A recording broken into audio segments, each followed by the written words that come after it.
Hello, everyone. It's me, Mistake and Potatoes, Tates, Fruit Snacks, also Seth. Call me whatever you want. Just don't be mean, please. I'm calling you Babe from now on. I That's liked fine. fruit Hey, snacks. babe. Hi, babe. Oh my goodness, this is embarrassing. I actually don't have the intro thing pulled up, and I don't know where I saved it. And you don't have it Oh memorized. no. Gur, half orc soldier, coffee. Hi, Gur.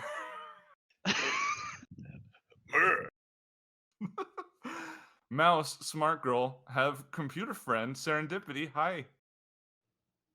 What is going on? Don't worry about it, Masculini. I've been monitoring the conversation, and it's not important. Rude. And then big lizard punchy thing. Hello. Yes, hello. Oh, it's so weird. There's no routine. Kailan, big ears, fluffy hair. Does your health a big repair? How's it going? Hey, that was a rhyme without Yeah, I kind of liked that one no better. prep. Man, you Move to make rhymed that the her, but new you didn't intro. rhyme us. I feel special. Yeah, I'm Honored. starting to think that this whole thing was planned. It was not Hirrald. You can just shut your mouth. Oh, was that my intro? Yes. That's all you get. Shut up, Hirrald. That's your intro. It's on brand. Oh. How's it going, I want- everyone? I want that on a t-shirt. Doing pretty well. Good, It's good. good. I Too think you should warm. wing the intros every week. This was very funny. Yeah, I liked it feels it. a little That was less a good intro. structured. That's true. But, before we get too settled into anything, I have something really important to address.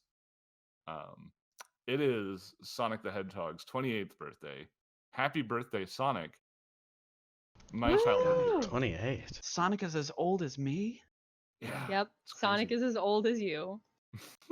Oh. I was gonna say it, but I didn't want to call you out for your age on the Yeah. air until you did it yourself. I didn't want to be Oh, that's all ageist. right. My people probably judge by my voice that I'm like, a 15-year-old boy. So Right? He's 28. I thought he was 20. Mhm. Well, that's you, Leaf. Because of my I'm- voice, right? Yeah, not because of your mental age. Just saying. hey, just because I work with children. Mhm. Oh no, don't worry. My mental age is like 7. I don't know. Probably somewhere in that range. I'm not entirely sure. Mine is this many. I don't think 7 is a fingers. range. 7 I was to often called 7. an old soul as a kid. Oh yeah, me too. I was always hanging out with the adults at the party because I thought kids were Kids are stupid. dumb. Yeah, they were dumb, right? God, kids are so dumb. Sorry, I'm just imagining yeah. a miniature Seth holding like a cup of coffee at age 6. Just kids are so dumb. I actually funny story. This is something that it wasn't something that anybody planned. I think we were at a bowling alley, and I was playing peekaboo with my mom, and what she didn't realize is that when I was hiding between peekaboos, I was actually sipping Rolling Rock because somebody had let some down. Oh my! Oh, Oh. It's perfect. I want to say I was gosh. like 5 years old. Or younger. I think I was actually younger than that because I was playing peekaboo. I think peekaboo was baby stuff when I was 5, so I was like 3 or 4, getting drunk. I slept really well on the way home. It turned out. I require Art of Gerd doing this with his mother. Yeah, my parents were in the just tip the binky and a little bit of whiskey. They'll go right to sleep camp. yeah, rub it on their gums. They're Oh my teething. It's fine. I do know people who have had that method of parenting enacted upon them. So yeah. Yeah, I turned out okay. You know? Anyways, enough about our horrible childhoods. Let's play this game. What game are you talking about? Starfinder. Oh, okay, Oh, I I was guess here we for could. Monopoly. Oh. Ooh. You're wrong. I think Monopoly is like up to 6 or 8 players. Like, how many is up people to- can be made to suffer at the same time? Yeah, I by was just It Monopoly? is thinking, irrelevant wow, because we're lot. not playing it. Horrifying. Yeah, you're right. I guess we're gonna play Starfinder if everyone's I'm pretty okay sure with it. it is up to 6. The board game aficionado in me has to. Do you think there's like a Twitch channel where they play Monopoly? Oh, they're definitely yes. Oh More yeah. There's importantly, gotta be. did Tom just will actually us about board games? Yeah, you know. He did. We'll have to beat him about the head and shoulders with our social justice warrior sticks. Yeah, I was Sure can about to just say, Shifty do you eyes. know what channel he's on? I'm All on right. the Nansa channel. Let's play. All right. Let's get going. I am ready. If you guys are ready. You think you're ready. Ready. We're so Ready, ready. Freddy. All right, let's bring it back to Ready. classic. I'm going to go ahead and lower the curtain, and then I will draw it back with the intro. Yee! The scene opens to a corner of a dark room. Metallic walls reflect a harsh dark blue, and we see the camera slowly start moving along as we hear someone speak. I understand. The team reported that it would take the team reported that it took this long because they weren't searching for them on the archipelago. The camera scans over an angular pot from which sprouts a plain plant with large green leaves. It almost seems to lean towards the harsh line of orange sunlight coming through the large slitted window. Once again, we hear the voice. I'm getting the forms in place. I feel like it would be best if I could go see them myself. It is possible they don't suspect anything. The camera pans upward, and we see a sparsely decorated desk within an office that it itself is Spartan in appearance. Only a couple plaques hang on the wall near the window, indicating promotions from support to field operations, and then from field operations to security chief. The silhouette of a person in the chair behind the desk faces the window, their features obscured by a harsh shadow. I'll bring a small security detail. It looks like they have a new group with them, and I don't know what they're capable of. I'll have a report to you within the week. Yes, sir. Of course.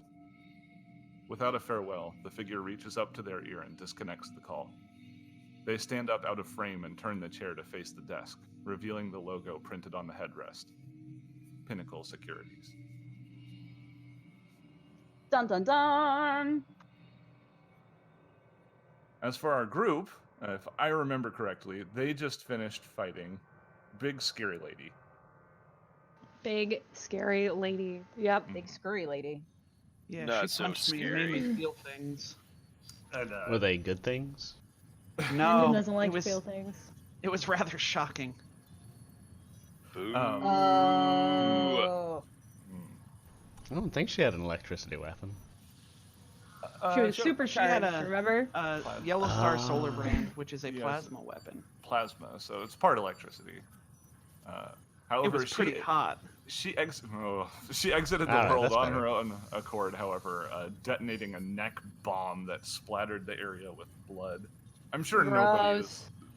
is clean currently, with the exception of maybe Mouse, who was Token spell. 1v1ing a security robot over on the western side of the room. Yeah, fighting the real threat. The robot menace. Mouse has seen Terminator, you guys. Is she rising against the machines? Well, I Oh, mean, she's geez. Apparently. technically like integrating them into her system, so I don't know, man. Maybe she's just looking to join the winning side. Mhm. She's the mechanist. So speaking of this room, if we want to bring the camera back over, to the west, there's one more feature of the room that you have not quite explored. It is this. There's a curtain. Glowing door. It's not glowing. Oh, a curtain. It's a curtain. The curtain bears the logo of the Brass Dragons and appears to be obscuring something. You can tell that there's not a wall directly behind it. You get to I pull might- back the curtain. I could probably use another slight refresher. We did, Mouse sure. did dig into the computers at the end of last session, right? She was digging into Cheryl's computer, the hacker that was employed by the Brass Dragons. Got it.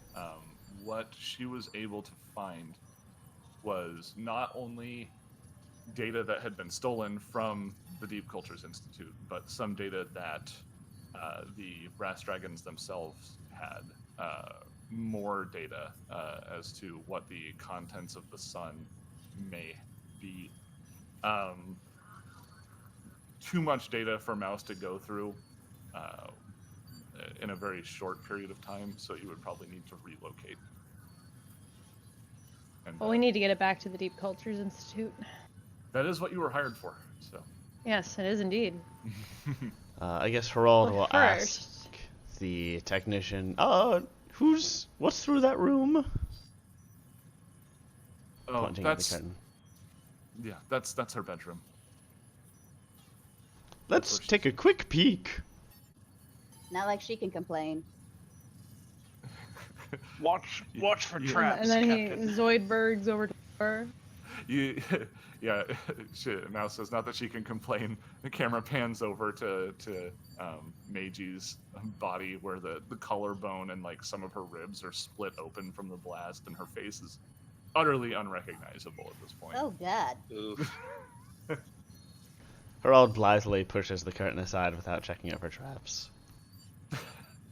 Oh, you opened that Boss, you've door. really got to stop doing that. Doing what? It opens to hard vacuum. No. A curtain found to a- vacuum. You found a bathroom? Question mark. There is actually a toilet in here. Let me look at this description. Parting this curtain to the side reveals a snug but comfortable-looking quarter here. There is a full bed, a footlocker, a portable toilet, and a desk here which holds an assortment of valuable-looking books. As you assess these books, they all appear to be in regards to stories or perhaps history from the Plane of Fire. Hard to tell when you're not from there yourself. There are tales of genie families that have gone to war, accounts of political intrigue and rivalries between Afridi and the city of Brass. One of the newer books has information on the Jalusan family itself, and it includes a documentation of their rise to power before they suffered a downfall, containing some information to the background Meiji was raised from. You figure that these books could fetch as much as 50 credits each from an interested party. Well, alright.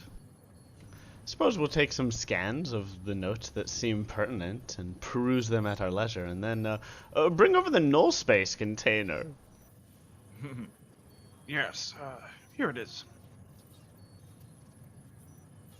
And Kailan, then are you also looking over the contents of this room? Yeah, I guess we can, search it thoroughly, too. One of these clicks. Kailan, can you hear me? I can hear you. Okay, I didn't hear a response, so I wasn't certain. Oh, I thought you said Ninden.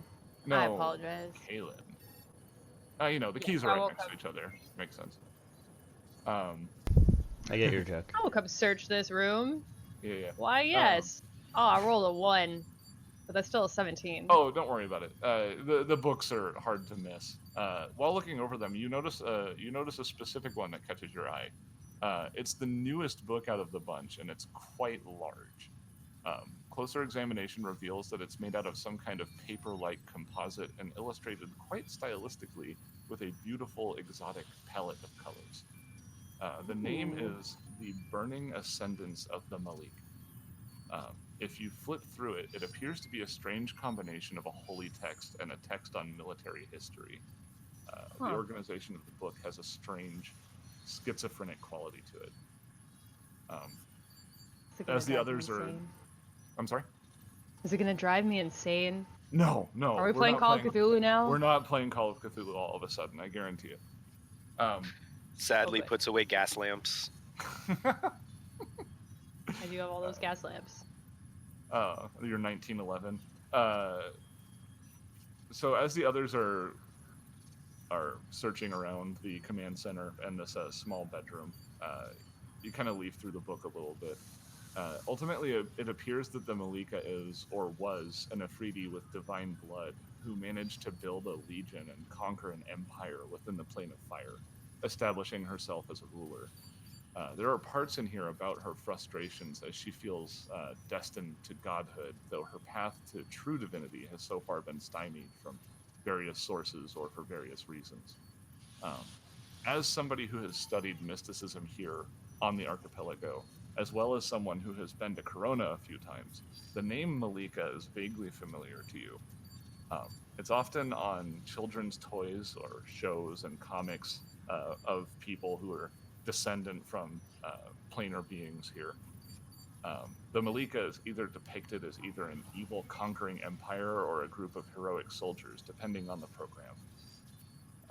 You've never been quite sure if this Malika is a real being or if it's an apocryphal tale spread and believed by people from the plane of fire. Huh.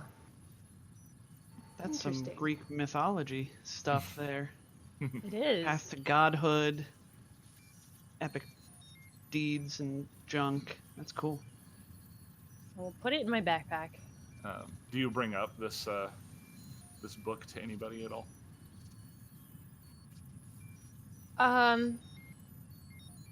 Or is it something that Kailan wouldn't see as very as important to bring up to the others? It's curious, but we don't. I don't think we really have any reason. Well, So the only lead that we really have right now is that general that she mentioned. Indeed, Kaim. So, General assuming that there's Kime. no mention of him in that book, then yeah, it seems I- for now. well, it appears that she was preoccupied with this story for some reason. And I'll outline the basics for these guys. Well, let's. No. Let me do you one better because I don't think that's necessarily something Kayla would do. So give me a perception check. We'll use that. Here. 23. You remember all the way back. It seems like a long time ago now. All the way back in cryogenerics, when Mouse was going over the computer system that Cheryl had set up, there was information that the EOS Athletic Club was actually owned by a group called the Malika Group. Oh, that's right. Yeah, we have seen that name before. I thought it sounded familiar. So yeah, odd that That's a group connection. named after this Malika would own this building that is itself inhabited by Brass Dragon's mercenaries, soldiers. It's hard to tell at this point. Well, it's not that surprising if Malika is sort of a folk hero. Makes sense for a mercenary company to name one of its subsidiaries after it. I'm sure that's all it is. I'm sure. Yeah. Gotta be it. I haven't read the backs of any of these books. There's nothing else of value here in the room. The footlocker contains a spare set of clothes, a couple sets of clothes, and a hygiene kit, but nothing that can really be sold for anything. Goodwill Alright. stuff, you know. Well, let's return to our employers now that we have the data. Yeah, Yes, let's. sweet data.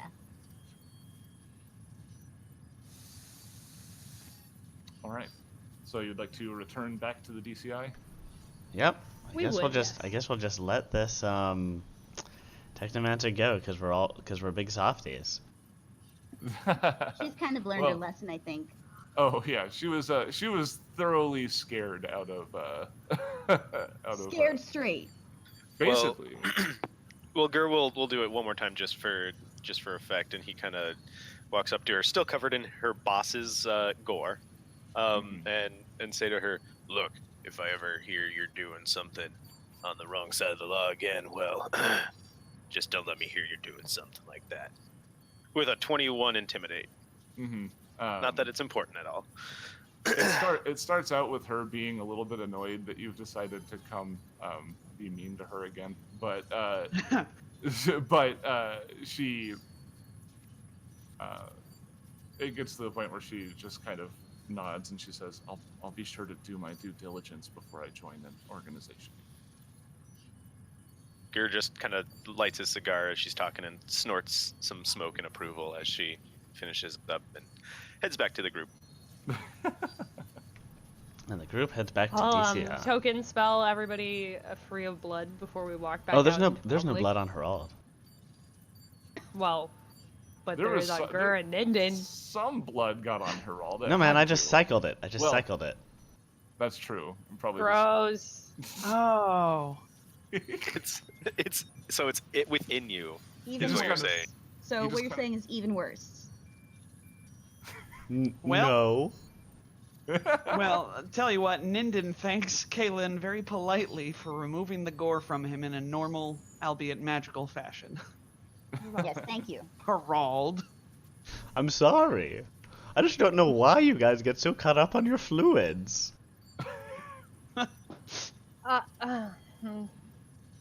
Well, so Never mind, Captain. Never mind. so yeah, we're going straight back to DCI then. Yep. Yep. Okie doke. I guess we like freed that steam method, right? Maybe he can tell That's us true, his you did. sad story about how he came to be serving these jerks. Oh, I mean, if you want to go talk to him, we can do that. Sure. Yeah, we can go talk All to right. him. I Changing just- have the gears. keys. Changing gears. Sorry. There was also a room that we didn't explore. There is. You know how I feel about that. Unacceptable. You know Yeah. what happened with the first floor? We could do that. But we won't, because it sounds like God is not happy with me. Yeah, I'm reading between the lines here. I mean, I am we not- absolutely could do that. I'm personally in favor of just going back to the DCI myself. Yeah, let's not anger the almighty No, no, no, GM. no. Gur, I'm okay with you going up to talk to what's his name, the guy who's The notes I'm Mephit. frantically The pulling steam up. method. Yeah, let's talk to him. He has a name. I am curious Yeah. about the steam method. They were attached to the keys. Kershu. Kershu, indeed. Yes. God bless you. Kershu. Haha. boo. You got another 4 books of this with me, Leaf. Get used to it. 3. Two, Well, indeed. 4. Yeah, you're right. it is I 4. love Oh, God, I it's love 4. every minute of it. Don't you change. It's 4. Oh God, it is. So yes, let's go up here. God, that was episode 9. How crazy. All right, you should be back up in the regular athletics club. Hirrald goes We first. are indeed. I can just move y'all over to the room. Cool. There's not a whole No, lot I here like to pressing do. buttons. Okay. We'll watch Ah. as the crew makes their way through the athletics club. Oh yeah, This is gonna be good tight. content right Yeah. here. Oh no, I'm Lord. stuck at the Such door. Good content. Please destroy this I'll door. open the door. I'll open the door. Oh, thank Ninden you, made friend. it. Oh, you guys got here before me. Did indeed. Because we went past the pool that you jumped onto and caused a fight. That's what As you pools get are up for. here, Yep. you do see Kershu and he is holding the deactivated collar, which had detached itself from the urging that you gave it from Meiji's control console. And he looks up and he sees you, and he's got a big smile actually. Did you do this? Was this your doing? Yes, that was us. Thank you so much. How did you get to be serving these guys anyways? I was living here. This is my home. And one day, this group of Ifrit, they moved in and they cleared out everyone except for me.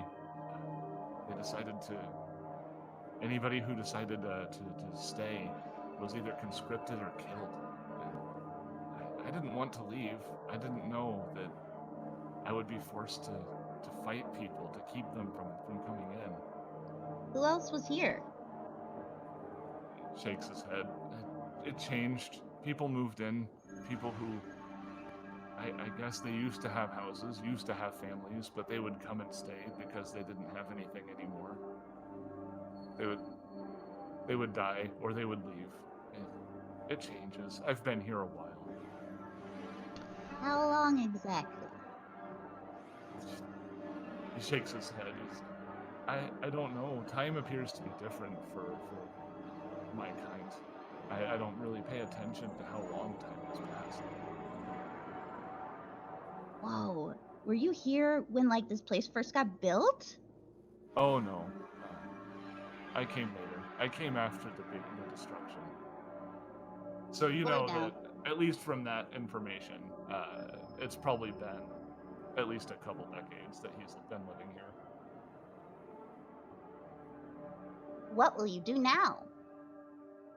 This is my home. I will stay here, and I won't be afraid for my life anymore.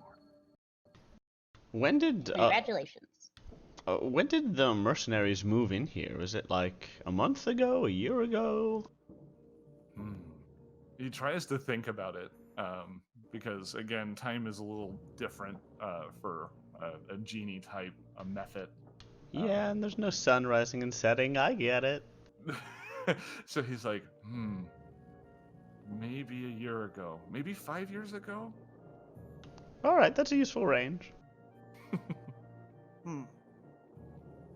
Well, I'm glad that we could help you. I'm sorry that that group of honorless scumbags threatened your life. He You let comes us up know. and he puts a goopy hand on yours and he says, "Yes, thank you so much." I don't suppose yeah. if they come back, you can give us a call on the comm lines? Good thought, Captain. I could. Yes, I can do that. Yeah, I'll give him our number. He doesn't have a comm unit. We give him one of the comm units that we got off the dead guys. There Yeah, you there's go. plenty around Hey. to go They're around. like what, 7 credits? Maybe. I don't know. I need think- you to yeah, reduce not that from much. your party funds. Yeah, no, not even worth selling. But I'm Dad. just joking. No, I know. We'll show him how to Uh, use it. You press the phone button. Oh my god, it's like trying to teach your grandparent to use a cell phone. He puts a goopy hand on it and it immediately shorts out. Oh, look at Oh no! Oh. We put one in a plastic bag, like a Ziploc. Mm. Yeah, you got it. We It get worked. we get him a space life proof case. solved your steam monster puzzle. There you go. The solution was a Ziploc bag. You get an achievement.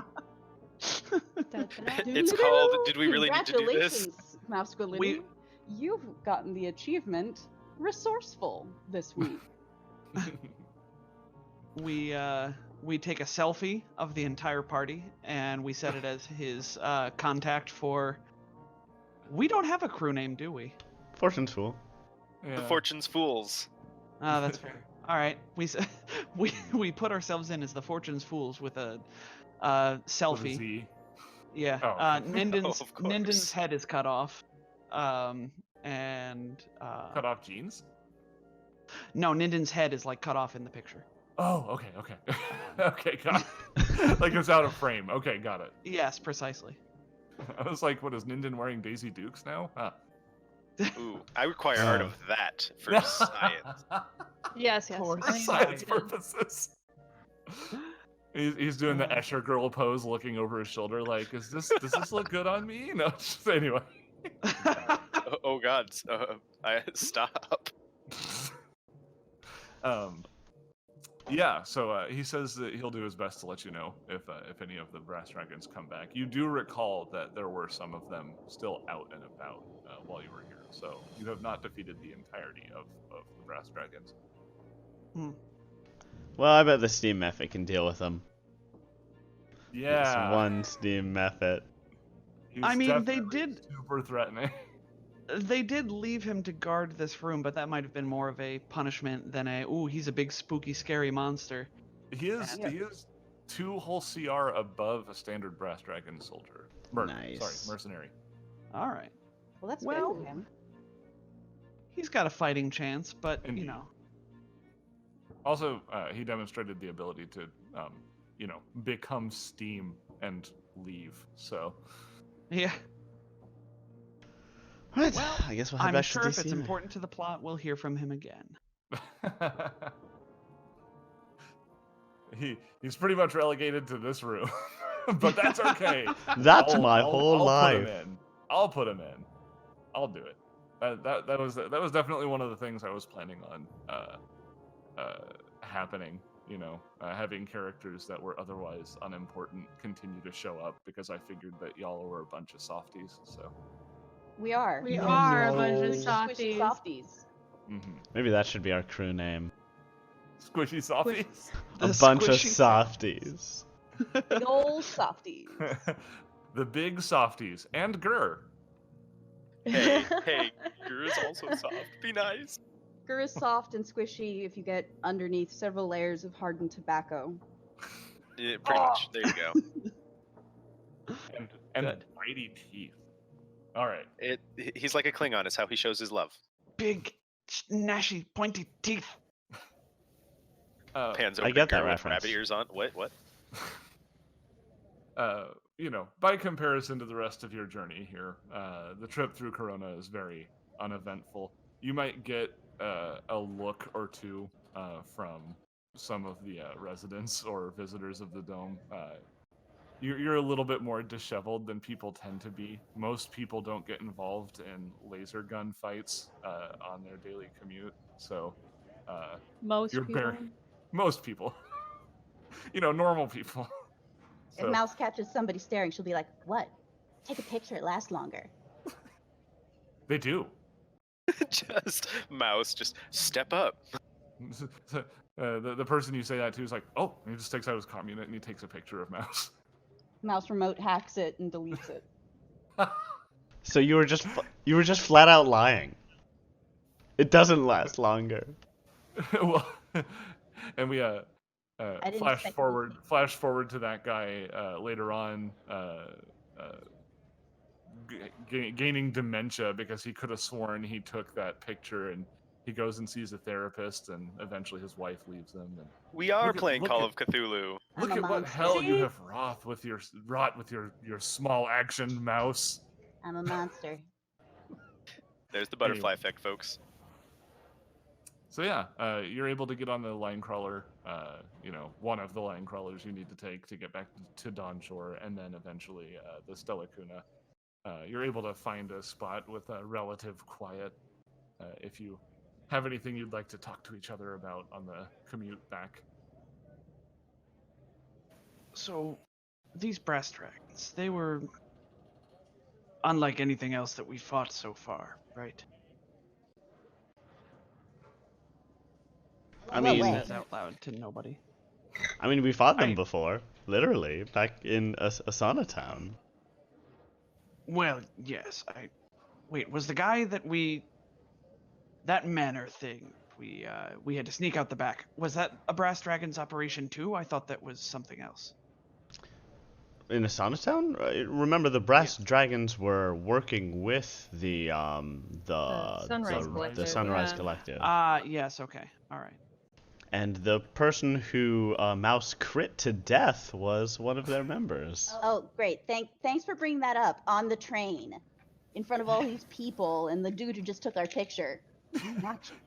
Yeah, he looks over with like a wide-eyed expression, but then he averts his gaze.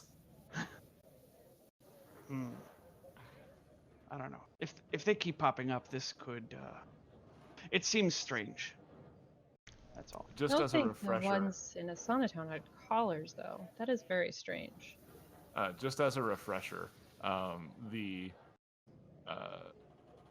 The brass dragons were hired by the Sunrise Collective for a ridiculously small amount of money, and Right. the person that God, what's his name, Zalen Turnipple, did not understand exactly why he was cut such a deal, but he leapt on it immediately. But so. he didn't care. Yeah. No, he wanted. He didn't Oh, look a but- gift horse in the mouth, as it were. he You wanted know- manpower. And the other data was suggested that they had other operations, and I think that many. yeah, something just about trying to destabilize the archipelago. Oh, and the collar thing. They may not have had collars in Asana Town, but you know who did have a collar? What's his name from the Breath of Embers? Oh, you're right. Yeah, the crew people. Yes, we did Tosh, find was that his several name? collars. Tosh, yes, Tosh.0. This is. I'm going to reach the computer and punch you in the mouth. whole Put that thing on is getting. Tosh.0. It's circles within circles, and that's not something you usually see mercenary groups get caught up in. My apologies. They're a one and done sort of operation usually. You get hired for a job and that's it. But these Sure, allegiance but- colors are Sure, but concerning. frequently a company will have goals of its own. It doesn't just serve clients. Well, you're right. So it's possible that it's possible that the mercenary group just has an interest in destabilizing the archipelago and is taking jobs to that end. But it's also possible that they have an interest in destabilizing the archipelago and they're just, paying for it themselves. The real question is why they're trying to Neither destabilize the case. archipelago. Exactly. Yes, there are too many people that live here for that to be allowed to happen. Maybe they just want to drum up business? Why did they want the information from the Deep Cultures Institute? That's a good question. Okay, yeah, that is weird. That definitely doesn't destabilize the city very much. No. Perhaps they're looking for something in that data. They needed some sort of information. Well, I guess the only way to find out is to take it back to DCI. Ask them. Have them analyze it, yeah. Yeah.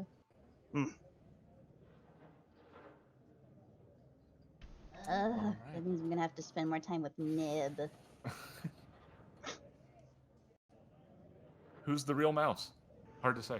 Yeah, you know when you meet he's somebody nice who's enough, just like a Mouse. little bit too much like you, and you just hate them? She's a little bit more extroverted than Mouse is, I think. But all right. So back to the museum.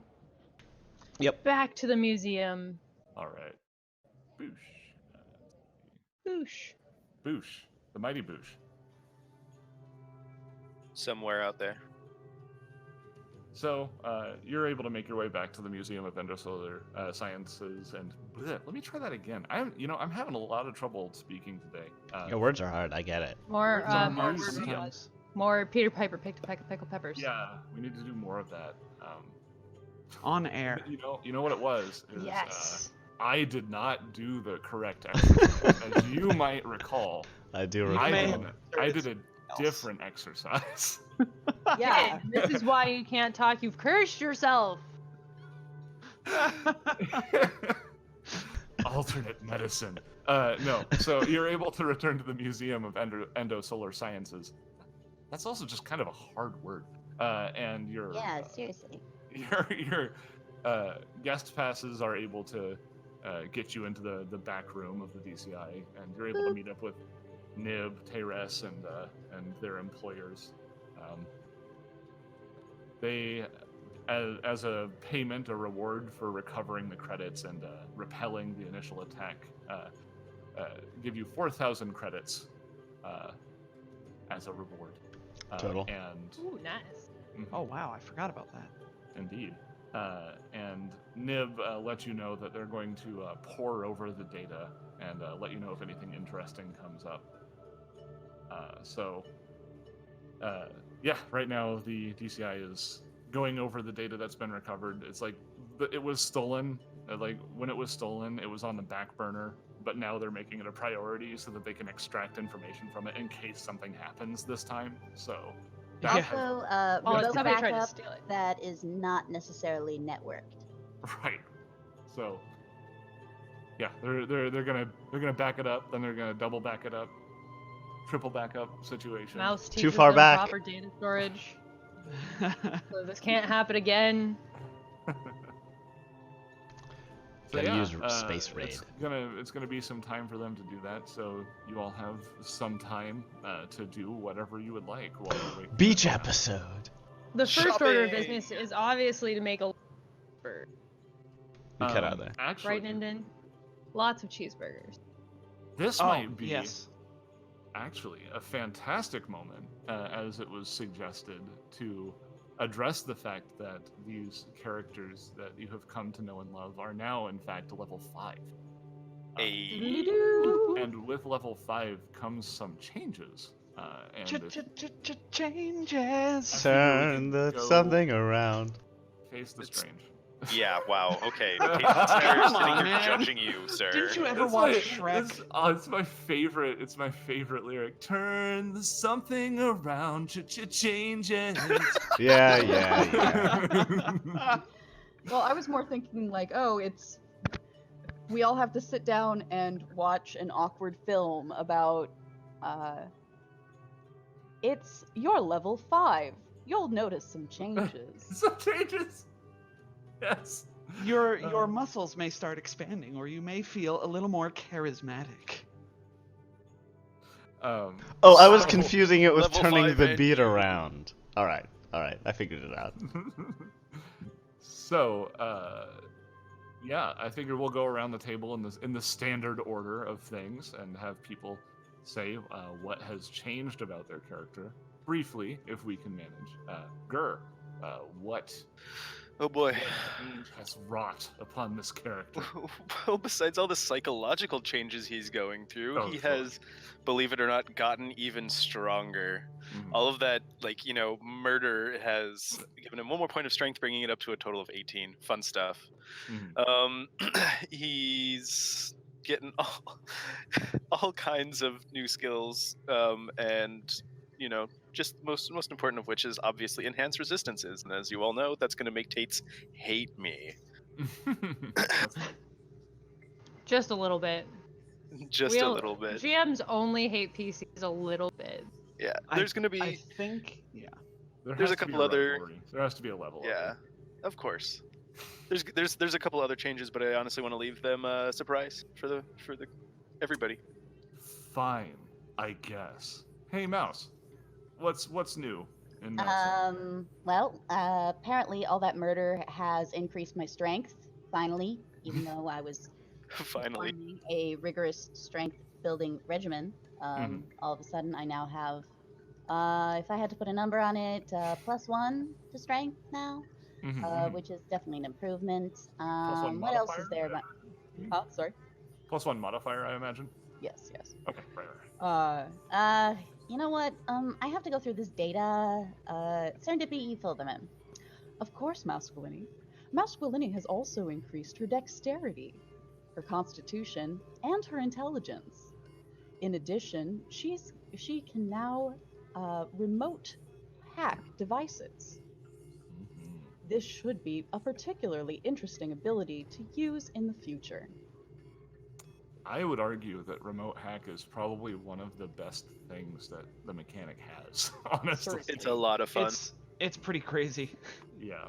So, looking forward to that, because I have the utmost confidence that you will use it very efficiently. Woohoo! No All pressure. right. Yeah, I'm just waiting for these brilliant hacks, life hacks with Mouse. Ninden, what's new? So, Ninden, he got a little stronger, he got a little more hale, he got a little more dexterous, and he actually increased his intelligence as well, because he's been studying under Mouse, and I like to think that actually allowed him to just get a little bit smarter, and now he is of an average intelligence. Oh, yeah, by the way, you owe me for back pay on all of those tutoring hours. Oh, You can transfer it to my account. right. Yeah. No, don't worry. That goes against the company's account. It was factored into your loot. Aha.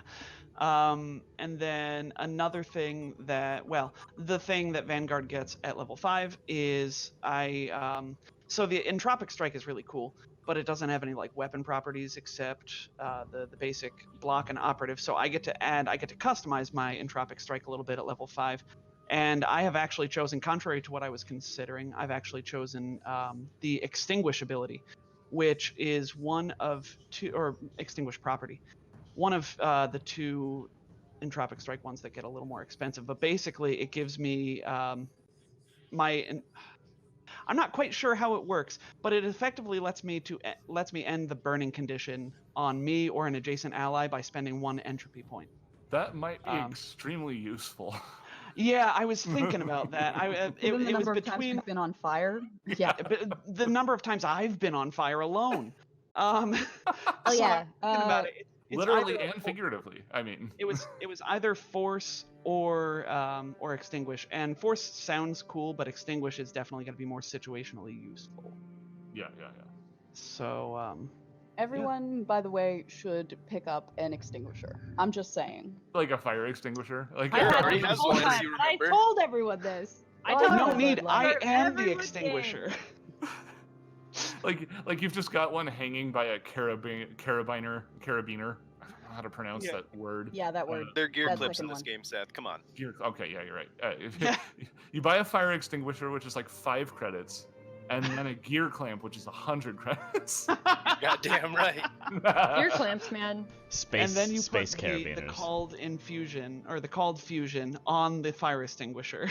Yeah. Don't want to get that disarmed. Come on now. Yeah, Never put that in the gonna- glove of storing. Just like Yeah. fire extinguisher. Already so- done. So yeah, that's Ninden. Though Cool. there will be some purchases and stuff, but All right. Hey, Kailan, how are you gonna fix stuff now? Let's see, at level 5, so I took stat boosts in Dex, Con, Intelligence, and Wisdom. Mhm. And I got my second, my channel skill +2, so my perception is even more ridiculous than it was. You're welcome, Mhm. Seth. No, it's fine. I like that. No, I like you. no to see traps, no traps allowed here. And I got my agile casting, so now I can run in, cast something, and run back out. Which, with my mobility, makes me pretty hard to hit. And I got fancy new Freebooter 2 armor, so you know I'm looking pretty good for being able to run in and actually do melee. So I grabbed a survival knife out of our loot, because trying Oh, to I buy should have a any knife, halfway too. decent melee weapon was just not going to happen. I think I'm going to spend all my credits on jump jets. So All right. So you have jump jets now? I haven't done it yet because the audience doesn't see our loot sheet, but I've Right. got just enough, and I'll have like 50 credits left over, so it would be my one big purchase for a while. So I'm You'd be able debating to- it. You'd be able to buy a smoothie afterwards. Yeah, yeah, we can get more cheeseburgers. oh, you mean You know. a jetpack? Yeah. Nice. The jetpack is 3,000, and I have 3,057 credits after buying my Starfinder. Hope you cut out. Oh, After I said I buying bought a Starfinder backpack Oh, so that I okay. can throw healing serums more efficiently at these guys when they do stupid things, you know. There you go. What are you talking? All right. Herald. Did you find something to do with your move actions? No, not yet, buddy. I wish. Okay. I don't even have anything to do with my standard actions unless someone has taken stamina damage, and even then I can only do it once. I was looking into getting the shield projectors because those sound kind of cute, but then as we were discussing, it's like you have to hit your allies, which makes them worse. Yeah. You'll never hit me. You'll Yeah, just I'll never hit Ninden. My dexterity. The one is- time we need like a flat-footed AOC in this game for that damn shield. I mean, pronking. Right. There you I go. think Keep it on brand. Pronking shield projector. Part of me wonders if it can't be something like, you know how you can like intentionally fail a will save? I was Right? Yeah, looking that's what for I it, but assumed. Like, I couldn't find. Can I intentionally let someone Hit me. for start? We'll have to research it. We could look at the some more. Pathfinder we'll rules. look I'm sure there's into a it. Pathfinder rule for it. yeah, I feel Yeah. like it's. I don't think Pathfinder spells it out either, but I also feel like It's- I've pretty commonly seen a house rule that you can always choose to like when you're being touched by a cure light wounds, right? Yeah, right. You could It's resist it. true. You can Like, choose Yeah, to you fail. you can make a reflex save to avoid You- being healed. Yeah. No, you just you can. It's a touch attack, so. Oh yeah, Is it's it? an attack. Never mind. Cure. Yeah, it becomes. A lot of them are. You can make a will save, but it's harmless. Mm-hmm. Mm-hmm. So yeah, we'll have to discuss that. It sounds like we might have an opportunity to discuss that with somebody who has close ties with Paizo in the very next week. Spoilers. Ooh, yeah. I'll talk about that. I'll talk about that at the end of the Later. episode. Otherwise, Gasp. really only standard things increased. I took some armor from some of the armor we picked up. I increased, dexterity, charisma, wisdom, con, and added to my disguise bonus. So now I get that big insight bonus there. Took improved initiative. Oh, improved initiative. That's perfect for envoys. Envoys want to go first. Yeah, kinda. They kinda want to go first. I know it's not a very sexy feat to take, but it's very helpful. It'll be better once I get hurry. Right now, like, my main shtick is restoring stamina, and for that I want to go late. That's true, but But you can always delay. Mm-hmm. You can never get higher in the initiative. And after Yeah, that it's- first round, it's all subjective.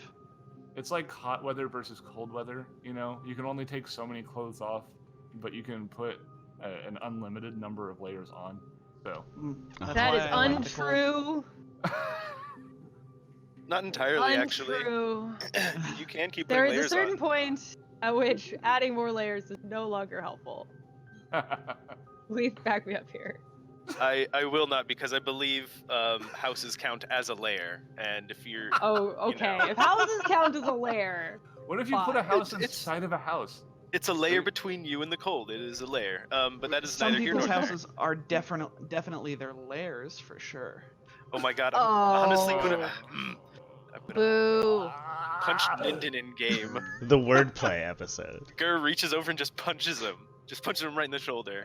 For Hey, if no you all are apparent gonna reason. go off on a cold tangent, I'm going to make more jokes. Oh boy. Yeah, that's fair. And this is not the time or the place for a tangent about cold. Alright. Okay. Was that all, Hirrald? Because Gur has something else to do. I'm done. Oh.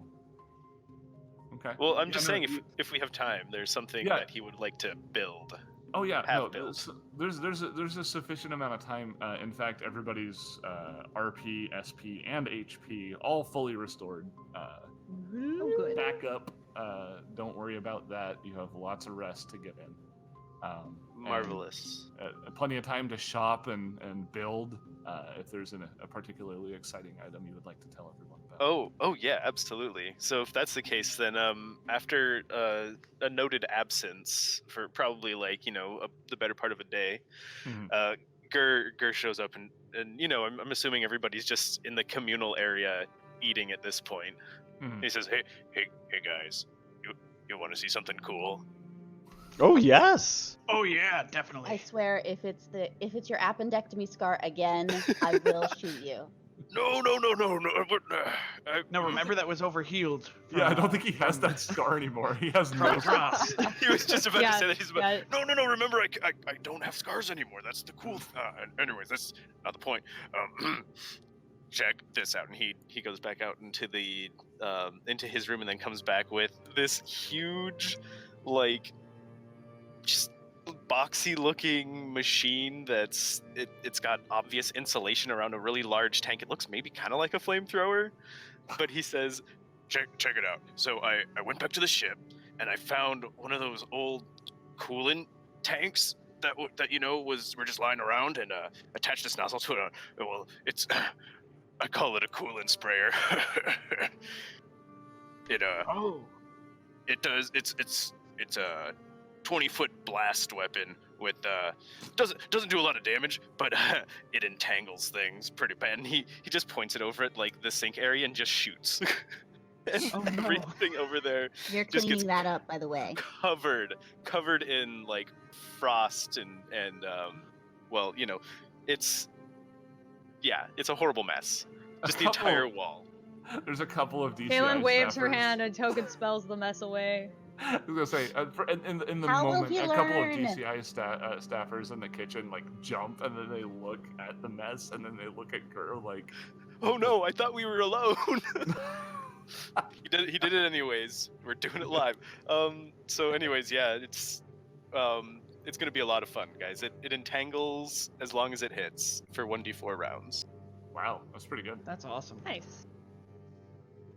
So Gur's gonna be doing some crowd control.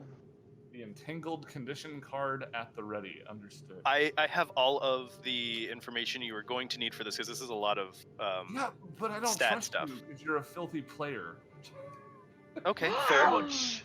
I copied and pasted directly from the Rude. book. Tell but us how you okay. really feel, Seth. Gosh. I know you're all out to get me. You can't hide that. All right, Yeah. all right. Gur's not done though because he shows you guys a little attachment on the bottom. He's like, hey, check it out. I took my old grenade launcher and attached it to the bottom rail too. it's heavy. You see his his knees starting to actually kind of buckle under the weight. It is actually 6 bulk. What the heck? Holy my What turns out goodness. when you attach 2 heavy weapons to each other, they get kind of heavy, guys. Yeah, what Oh, a I never even- surprise. I never even thought of that for Like, the does that grenade weigh launcher more than bracket. Mouse? Probably. If she 10 weighs 30 pounds, then pounds. yes. Oh 10 my god. pounds is about 5 to 1 10 bulk. pounds, yeah, for a bulk. Mhm. But So I've done probably less extensive than but- mouse, but It's But not the by rules. much. The jury is still out on player bulk in conjunction with the drone mechanic riding. And also, throwing your gnomes. Gnome Yeah, tossing. I told you Oh. we need to have this. Yeah, never mind. Yeah, if you throw a gnome, they become a throme. Oh! Game of Thrones. Game of Thrones. Oh no.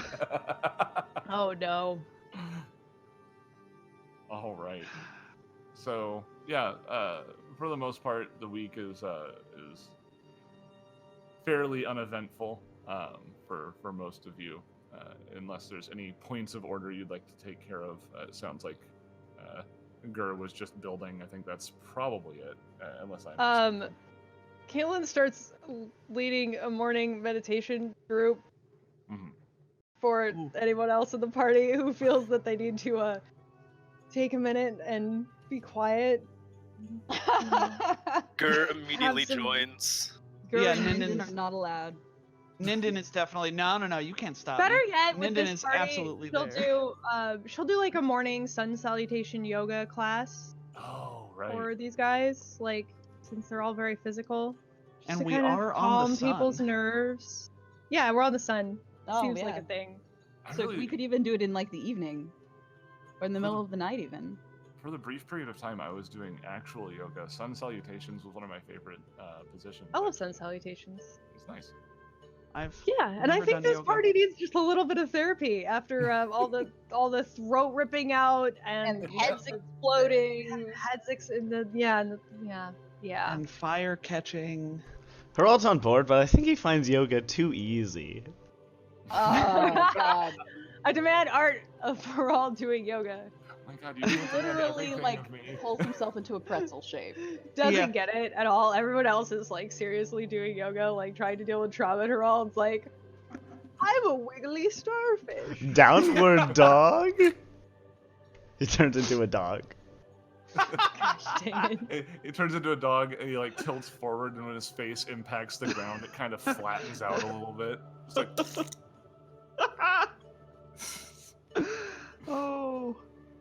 Oh, this is good. I like this though. I like doing yoga. as can a this part. just be the show now? Can it just be a show about Starfinder characters doing yoga? Is that Yeah, Uh-huh. about We're gonna very open mundane. we're gonna stop trying to figure out what's going on the side. We're gonna open a yoga studio. It's gonna be great. Hey, you know what? Pretty sure It'll this is the happen, equivalent of and then we'll going deal and starting with a it. farm. It's a space version of starting a farm. Yes, it is. Anyway, all right? Well, everything does seem to be going fairly well until, and it's not necessarily a super bad thing, but Hirrald does notice that he does receive a message. I read it. Okay. You receive a message that you recognize as being from Mission Control at Pinnacle Securities, your previous employer. Yeah. The message indicates that they are seeking a report from your most recent assignment. They're asking you to report along with Kailan at Pinnacle HQ. Hirrald gets very sad. His face sort of droops, and he'll walk to Kailan's room and wordlessly show her the message.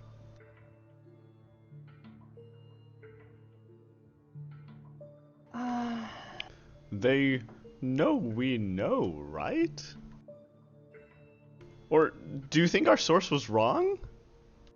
It's gotta be a trap. Maybe it was a mistake. Maybe maybe our source was not as trustworthy as we thought, and this was an honest mistake by Pinnacle.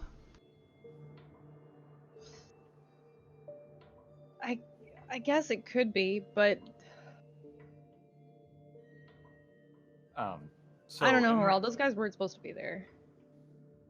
In regards to the request to have you show up at Pinnacle HQ, could I get,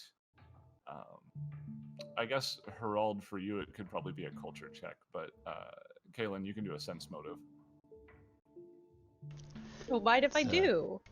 Sense motive of, it's only a 16. Boo. 29 with a +5 is if it's about corporations or their executives. Indeed. So, Kailan, you're a little bit suspicious about it, but you're not able to piece together anything particularly useful from it. Hirrald, do you recall there is a procedure that you could enact in a scenario like this, where if an agent feels that their security or safety is compromised, they can request that a debriefing be done in a public area rather than at headquarters.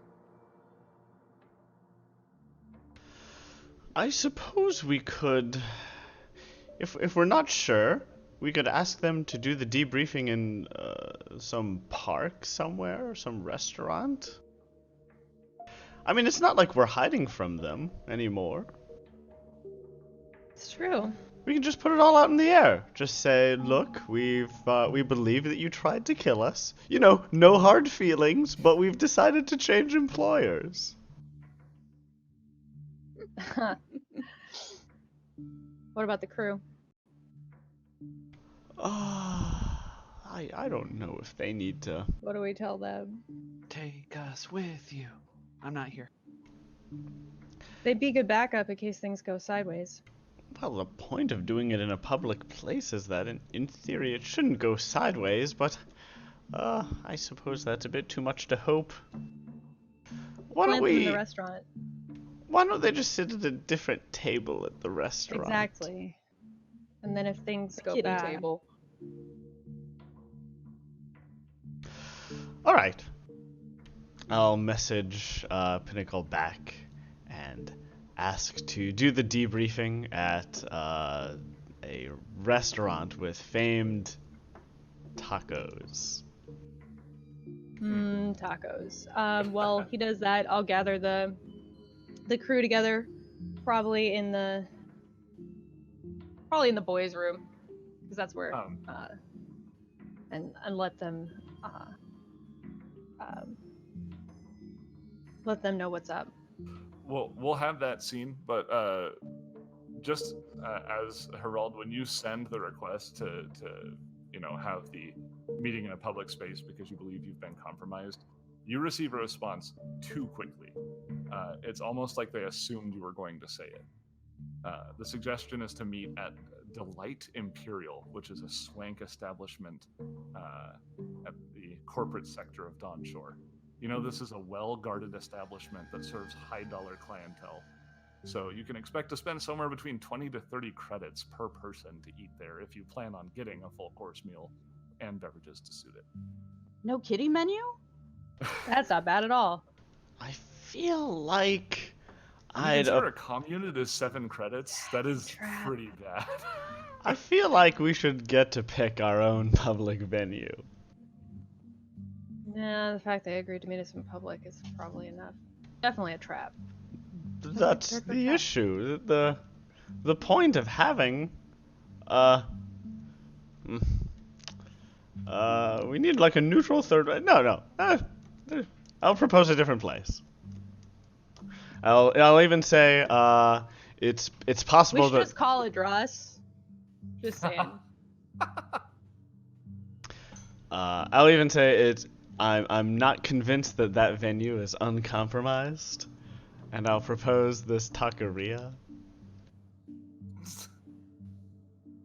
Oh my Our normal gosh. taqueria.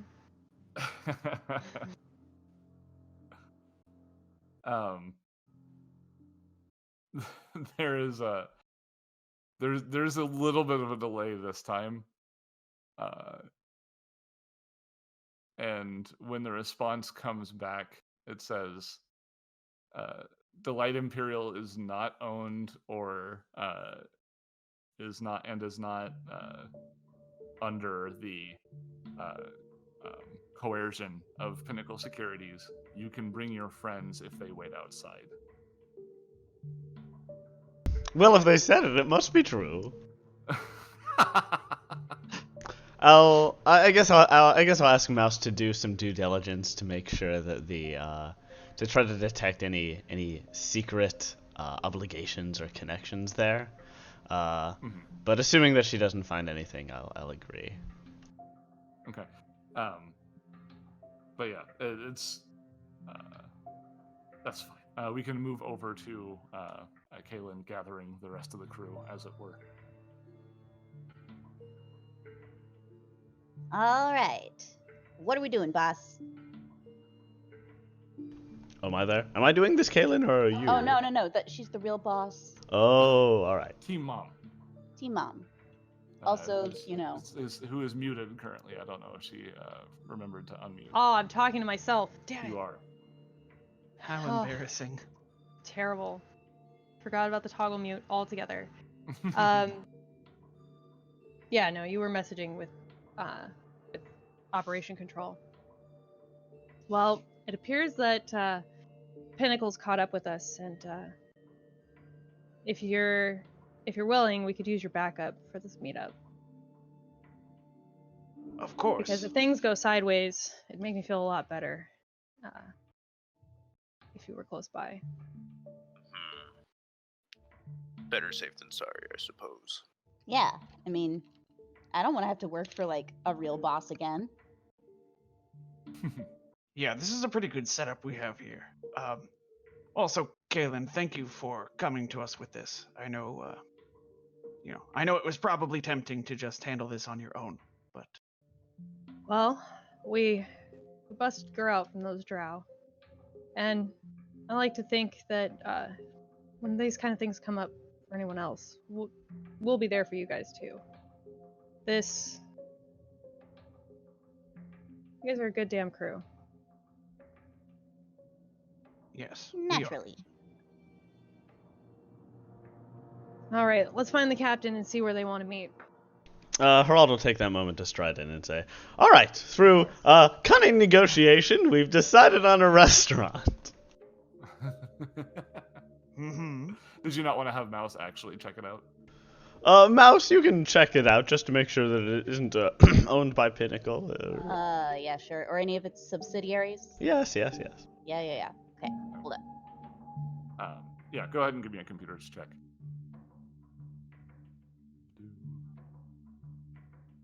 Is that 20. Sorry. Well, I hit it. I hit it twice, and I got a you 26 and then a 31. Right. Oh, you're getting a plus. That's not including the +2, is it? Or does that include the +2 from bypass? That's It just. does appear to include the +2. Yes. Looking at the Okay. bonus. Yeah, you should remove that from the notes, otherwise it's a little confusing. No. Sorry. The +2 is an insight bonus. And like, why would I want to remove it? You don't So you have have the bonus, just the note. Because But it comes up every time you roll it. I'll forget. But you just don't have remind to you where it forget comes because it's from. in the roll. Yeah, the number is if you hover over the 26 on the little pop-up. It turns off. So the thing is that the reason that I have the insight, I have that note because if I'm doing designated target, I can't have insight. Oh, okay. got it. Yeah. Okay. Then fair. I guess As I long might as- rephrase it as -2 insight if designated target, since that's the more We'll atypical figure it out case. later. We'll yeah, figure it out yeah, later. yeah. Sorry. Yeah, so it's a big fancy restaurant. So it's got better than average security, but this is clearly an area where they're lacking. So it's pretty easy for you to get into their finances and stuff.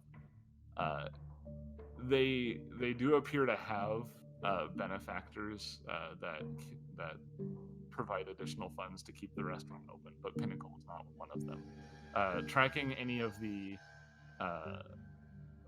any payments that come from Pinnacle, it's all been for like corporate functions, like executive dinners and that sort of thing. There's nothing that you can find that seems to indicate that they have any stock in the company, and there's no records that indicate that they have any kind of legal ownership or dealings with Delight Imperial. Well, there you go. Well, it's not proof, but I suppose it's good enough. And we're employees in good standing with DCI. Maybe they wouldn't want to. I feel like we've established ourselves well enough that making us disappear would be enough of a hassle for them. Let's roll out. It occurs to you And- that you might want to dress up a little bit if you want to fit in, or you can just show up as you are and get weird looks from the clientele. Oh, It's that's up to you. easy. Oh, right. Uh, Hirrald, Captain. When you said let's roll out, I imagined us all like strolling out of the office in like slow-mo wearing sunglasses. Doom doom doom doom. So I thought of what is God. I used to watch this when I was getting out of like elementary school. They had all these old cartoons on Cartoon Network, and one of them has like this like cartoon Buggy who like sputters while he talks. I don't know if you guys remember this at all. It's weird. Maybe. But I just imagined Hirrald literally turning into that Buggy, and then everyone just steps into Oh him. God. And Oh he drives God. off. Oh God, why? Ew, the floor is squishy. Oh. No. Are the seats too soft, too firm, and like you could feel the seats like getting Oh, it's softer like and it's harder? groping you. Oh, that's horrendous. Nice. Who's HR in this? Just terrible. Whoa. Okay, Whoa. wow. that was loud.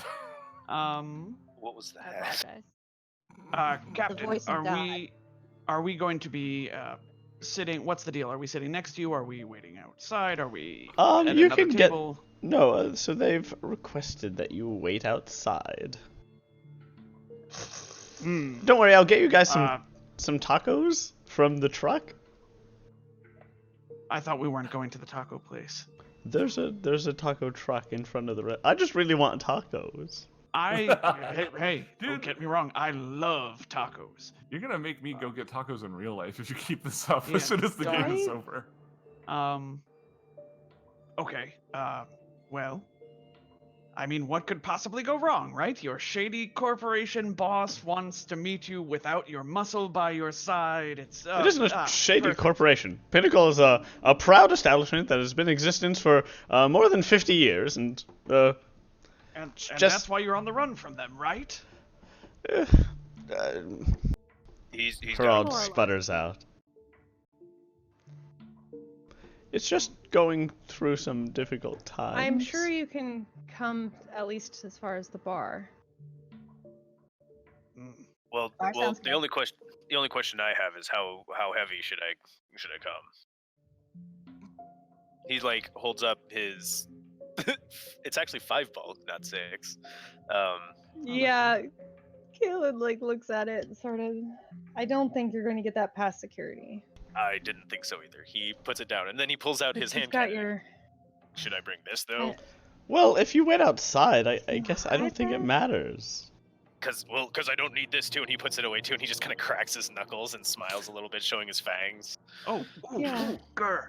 shove the cannon in the null space chamber, and he like pulls open the null space chamber really wide.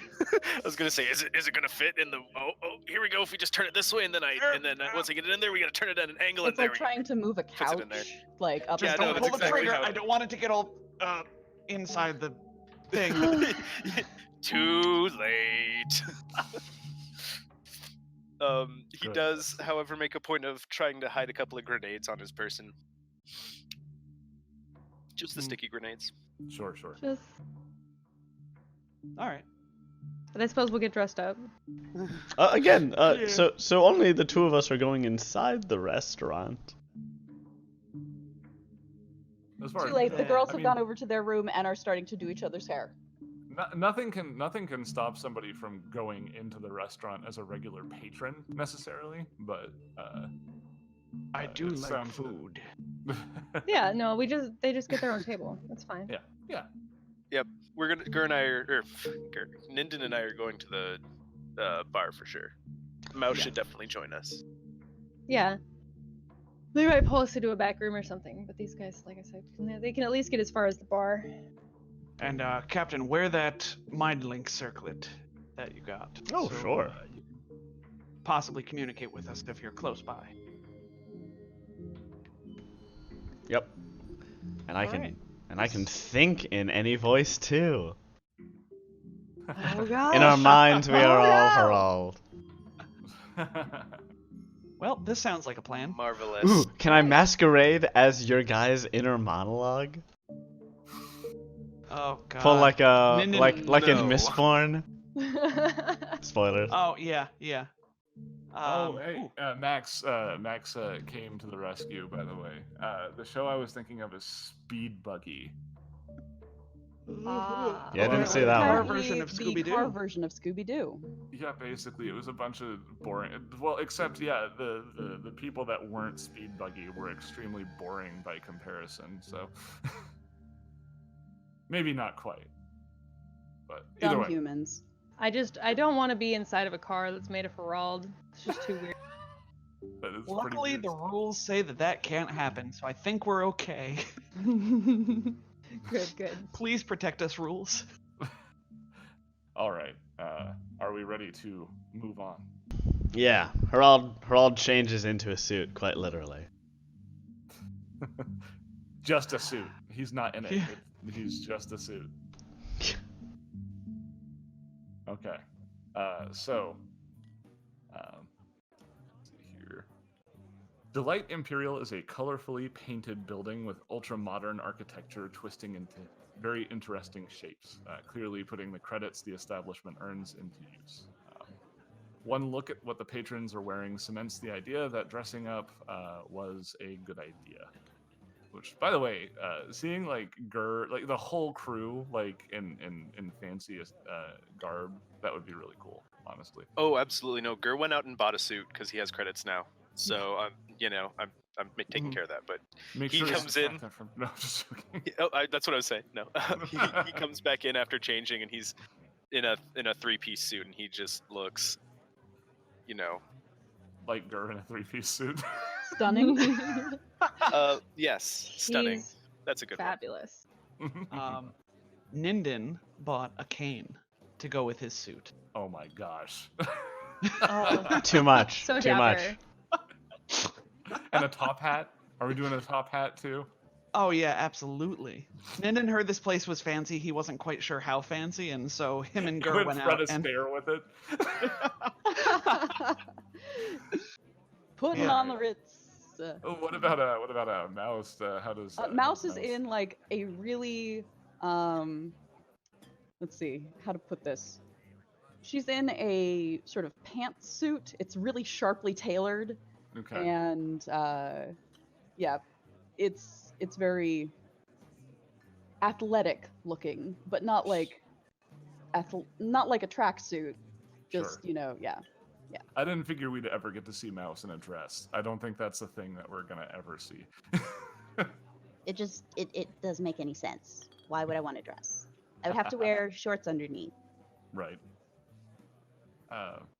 But Kailan is Kailan a dress or a suit type? I'm feeling it's like Annie Lennox style like suit for Kailan somehow. I don't know. See, I think Yeah. that she could rock like an elegant updo and a long like evening gown and with a slit up the side, like just like bombshell. Oh yeah, Yeah. she could do. I'm Could go thinking actually, in Firefly when they go to the fancy ball, and like Zoe has that dress, and nobody comments on it because Kaylee's dress is so outlandish, but she gets this like slinky gold number. I don't That's sort of what remember I'm that thinking. episode. Yeah, With the no, it's a ball? really it's a Or great Kaylee- episode. Kaylee Everybody's gets the like, fluffy pink dress. Mal eats all the Zoe- appetizers. Oh, no, it's Kayla. That's right. Mal gets in a duel. It's great. Oh, it's fantastic. Yeah, it's one of the best episodes. It's been a long time since I've seen that Yeah. show. It's a long time. Oh. Fair enough. Trying to decide how Hirrald might dress. I feel like he likes dressing up and down and all around, but he has trouble with monochromatic color schemes. So like, oh sure.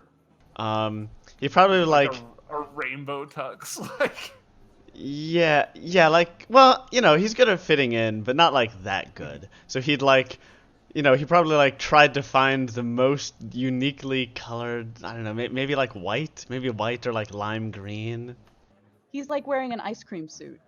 Oh sure. I don't know what that is. Like a sherbet colored suit almost. Oh goodness. I Like googled ice pastel, cream like it's the suit and I 1970s. didn't get anything useful. Yeah, maybe. Make sure your safe search is on for that.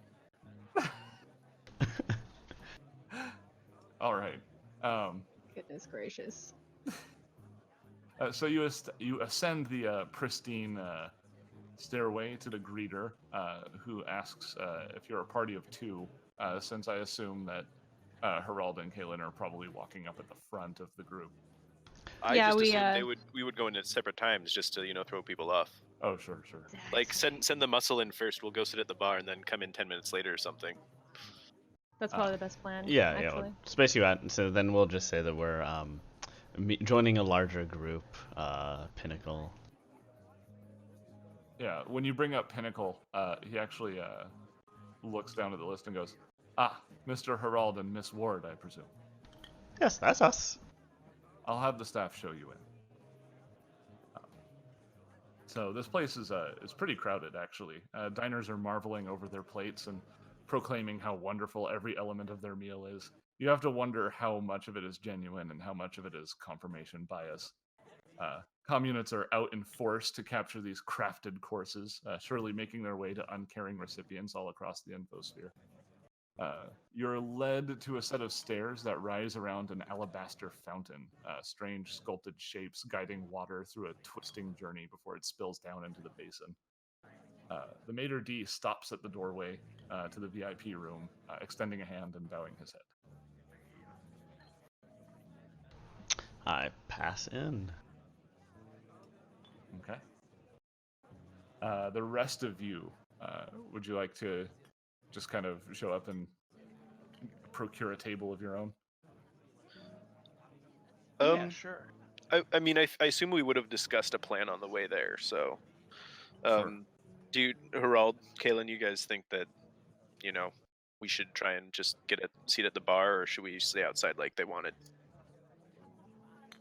No, you guys should come in and either grab a seat at the bar or get a table. Wherever it is, Ninden would try and stay within range of the 30-foot radius as much as possible, so the mind link circlet can actually be used to communicate. Yeah, with them. I mean, screw Well, those guys. Kailan can Well, I've reach got out further, message, can't too. she? Yeah. Oh, okay, all right. Yeah, in general, you've just found Hirrald to be useless at making like decisive decisions in this particular mission. Sure. He is conflicted. He's a little shook up about the state of the company and was taken by surprise by what went down, essentially. Well, Gur would love to comfort him, but Gur has a horrible sense motive, so he doesn't notice anything's going. Sure. It's all good. All right. Kailan and Hirrald. Let me swap. Basically, you're meeting with HR, Oh, and when you do that, you have to remember that HR is not your friend. It's like it's like the name of the episode, and this is the conceit of the episode. Hmm. Uh, when you No. enter the VIP lounge, the lights are low. You would almost call it mood lighting. The table here has its base preparations, napkins and flatware, and a glass of water. 3 sets of each, 2 on the side of the table nearest you, and 1 on the other side, sitting before your contact. Me this up.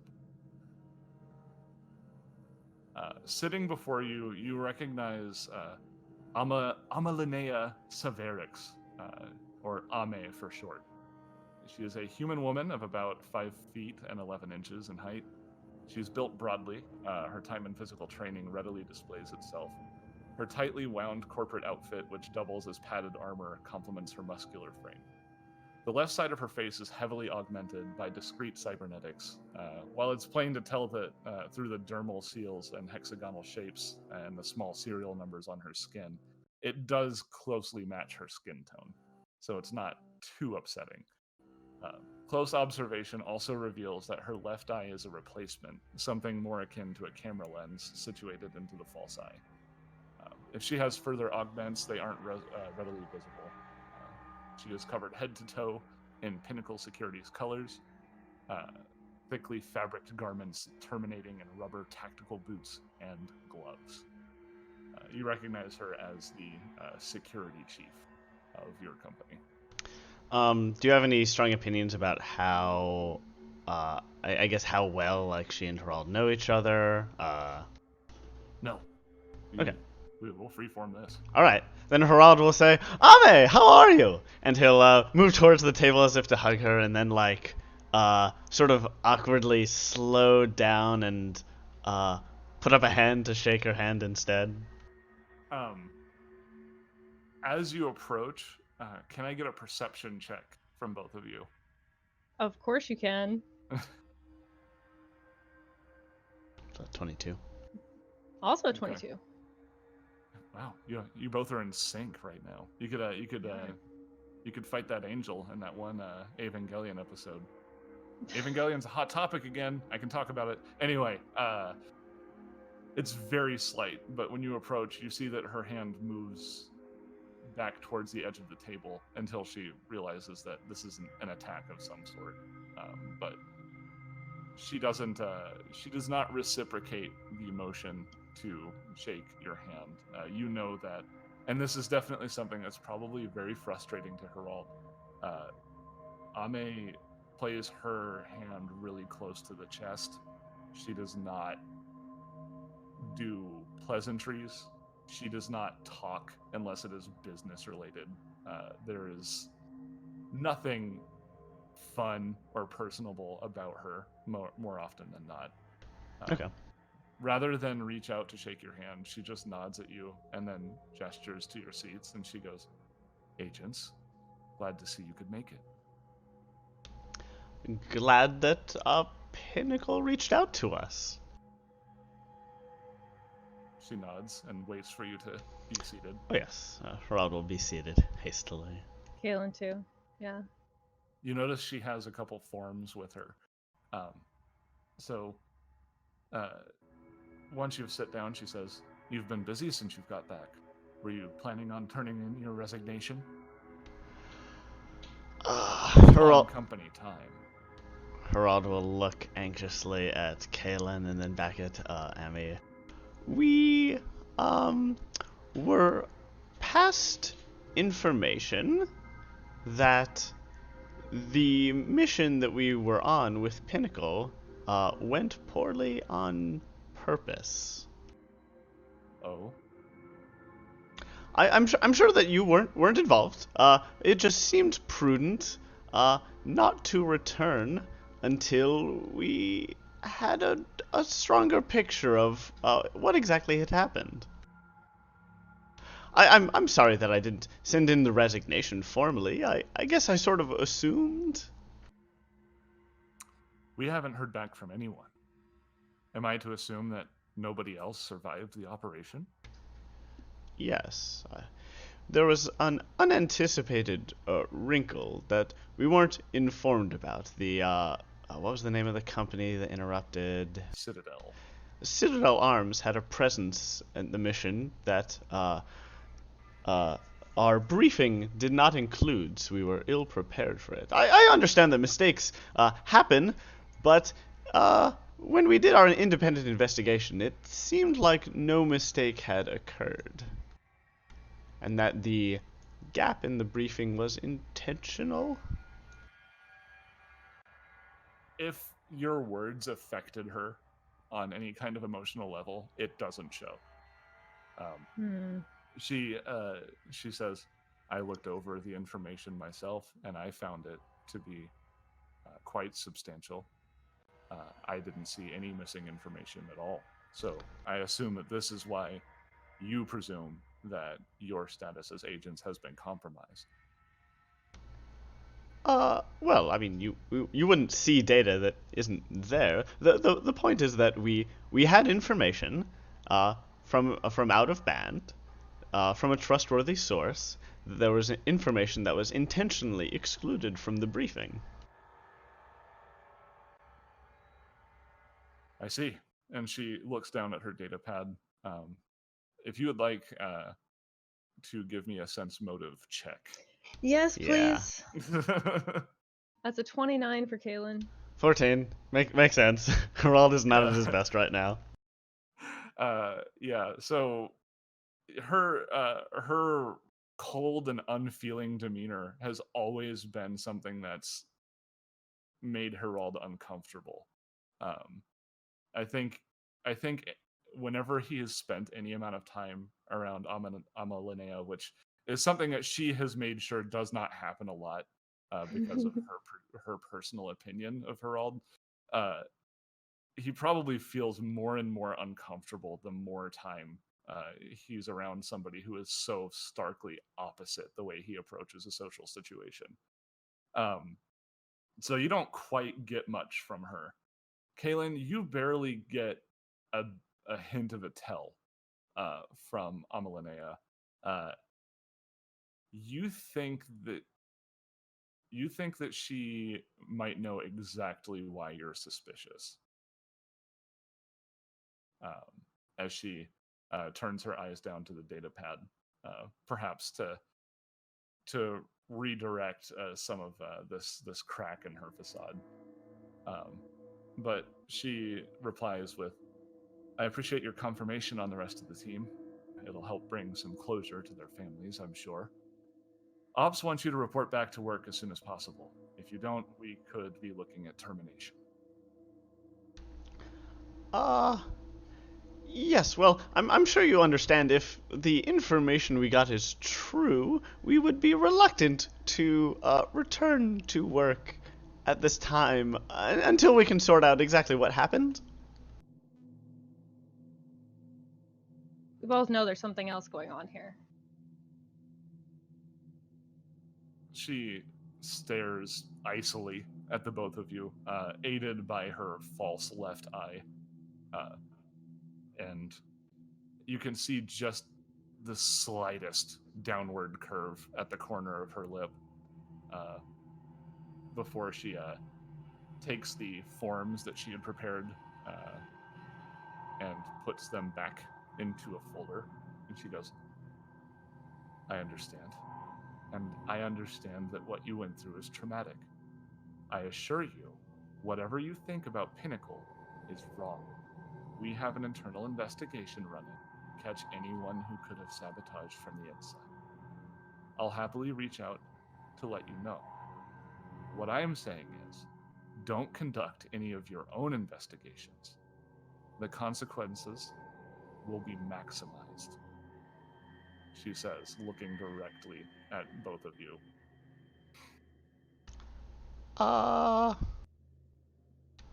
Well, if you come up with any evidence and figure out exactly what happened, we're certainly eager to find out. If you want us to come back, but if you're worried that we're going to, I don't know, sort of get back at Pinnacle, I guess I really wasn't planning on it.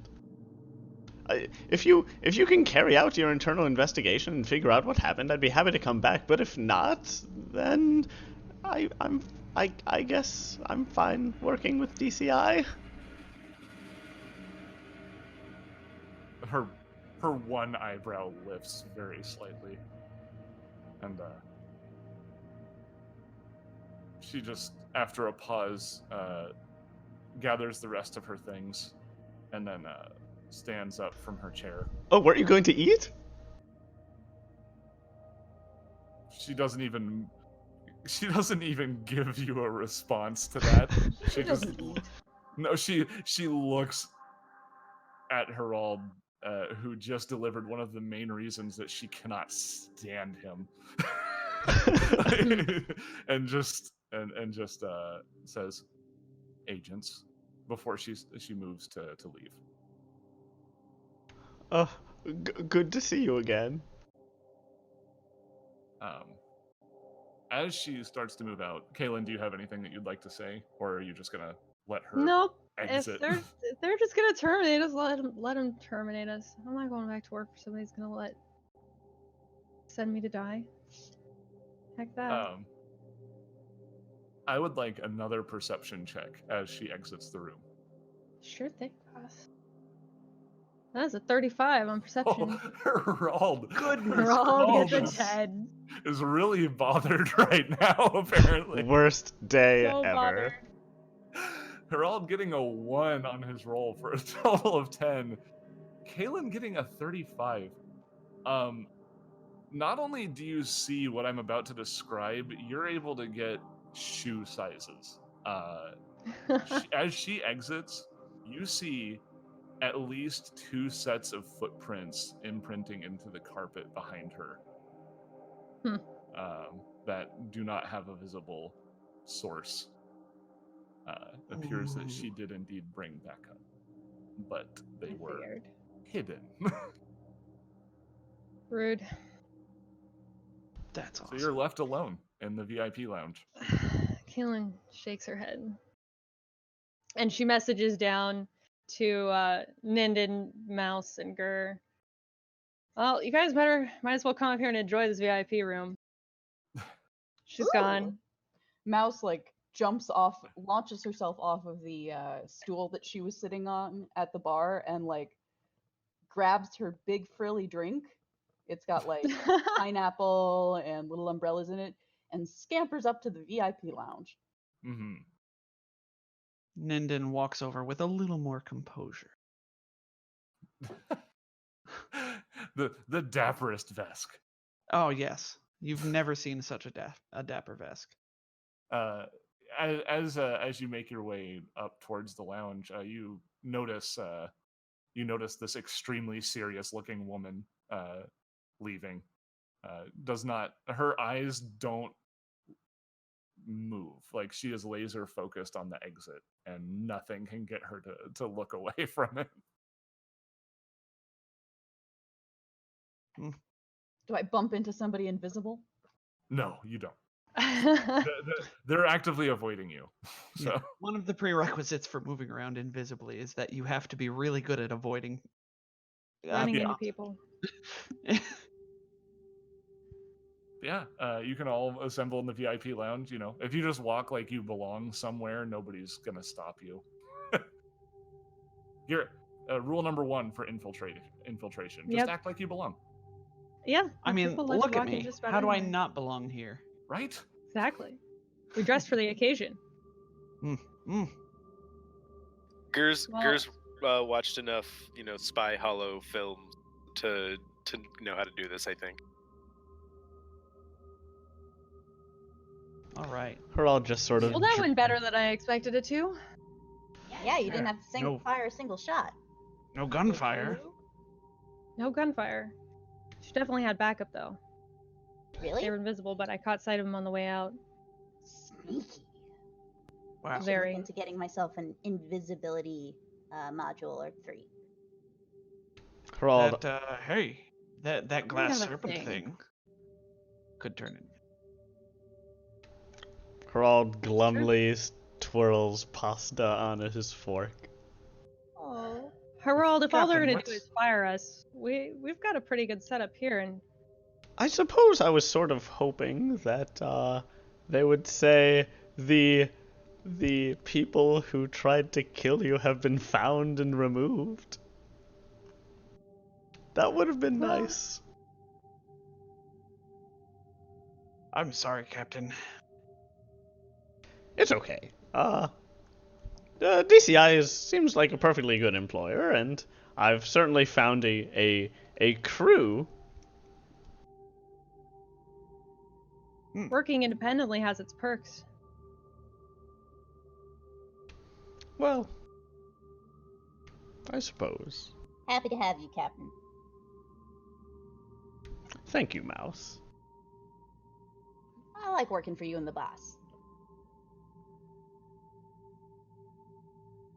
So I assume that the rest of the time at the Delight Imperial, which by the way is not spelled Imperial, it's Imperial, as As in heavenly, relating to the yes. sun. Ah, ha, ha. Oh, Uh. that makes sense. Oof. Yeah, as long as we're here, we might as well get a nice meal out of it and enjoy the VIP lounge that Pinnacle so nicely provided us with. It is a very nice room. Exactly. So what's our next move, Kevin? Well, hopefully they figure out what happened and let us know, and if they don't, well, hopefully they decide that we're not worth, bothering. We continue to work... Murdering. Yes, we continue to work with DCI. Their work seems to be good, and there's certainly a little bit of a puzzle here that I'm profess to be a bit curious about. That's the spirit, Captain. And Ninden like reaches over and slaps the captain on the back because he's been waiting for him to like actually get into this mystery since book 1. Yeah, And, someone trying to sow discord in the archipelago is a real problem. I like to imagine that after Hirrald gets slapped, his body ripples a little bit. Yeah, it goes all the way like down out to like his face and then back. It's And it leaves, it's like like- the butterfly test, but his whole outfit is included. Yeah, and it leaves like a handprint. For a moment. And Herald is too distracted to like straighten it out for a couple seconds. Oh, right. Then he like fills back up like a balloon. Oh, goodness. Oh. All right. So, that said, the majority of the content that I had planned for today is following this. So, if you'd like, we can close out on this scene of our well-dressed party enjoying food and go find the bathroom in real life and then come back to the rest of the game. Sounds Yeah, I good. think that's a good break point. I like it. Sounds good. I thought that scene went pretty well. So, congratulations, scene. everyone. I like yeah. it. We'll be back in roughly 15 minutes, somewhere close to top of the hour, whatever hour it is for you. So don't go anywhere.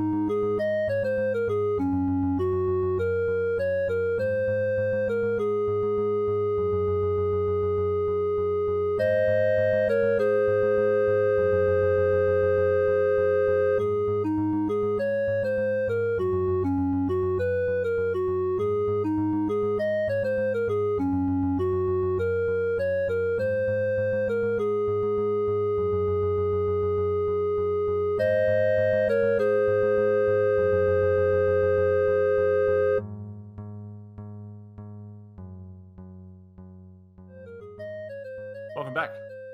I hope that you were perceptive enough to locate the restroom while we were on break. I know I was. Was everyone else so successful? I was so Indeed. successful. I Well, you rolled a guys nat know one how- on I'd like to know.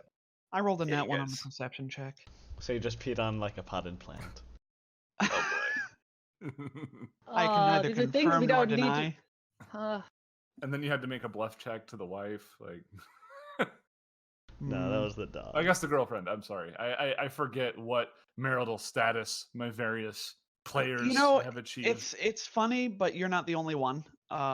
Several people, refer to her as the wife, and I just don't even correct it at this point because it's not worth it, and there's no point.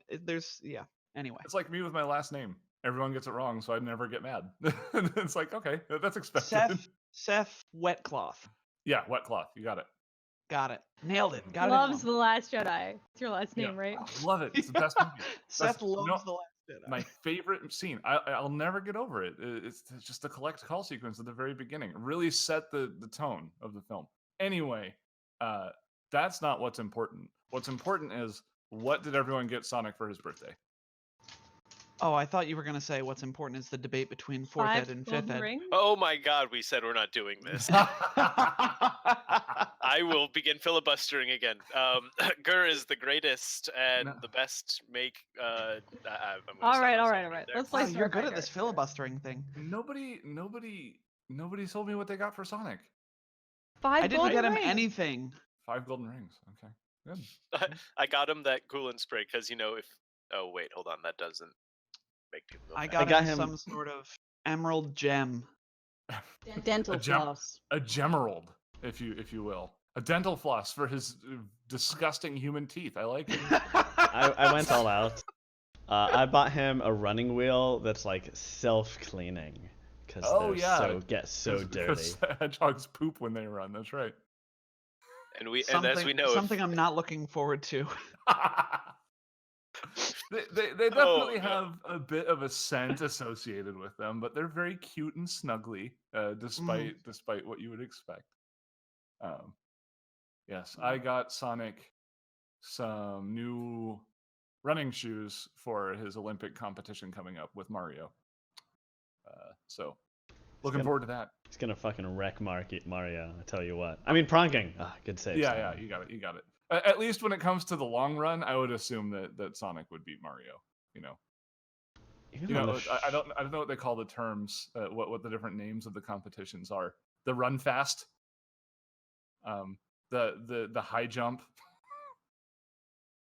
Ball throw. I think these are all accurate. Yeah. All right. So, when we left off, the crew was concluding with a meal at a swanky establishment. However, as time marches on, with no new assignments from the DCI, there is a point where you are called into Nib's office. By Nib. Nib calls you into her office. How strange. I know. She doesn't have assistants for that. They'll follow her. Yeah, hold on. Who's in Also charge from of Nib's DCI? office. Nib is the highest up person we've ever met. She is the one that believes in you the most. Alright. I don't think that the actual owner of the DCI is spelled out anywhere. At least I haven't seen it. I assume that most good organizations that you run into in Starfinder, it's a horizontal structure. Huh. Or at least not strictly vertical, right? Right. Yeah. Maybe like a council at the top. Right. But yeah, would everyone like to attend this meeting? Oh, of course. Yeah. Well, yeah. Yeah, definitely. We're all just eager to finally get back to work after this mind-numbing vacation. Right. Yeah, you go from constant fighting against a militaristic organization to just resting for a while. It's a bit of a pace change.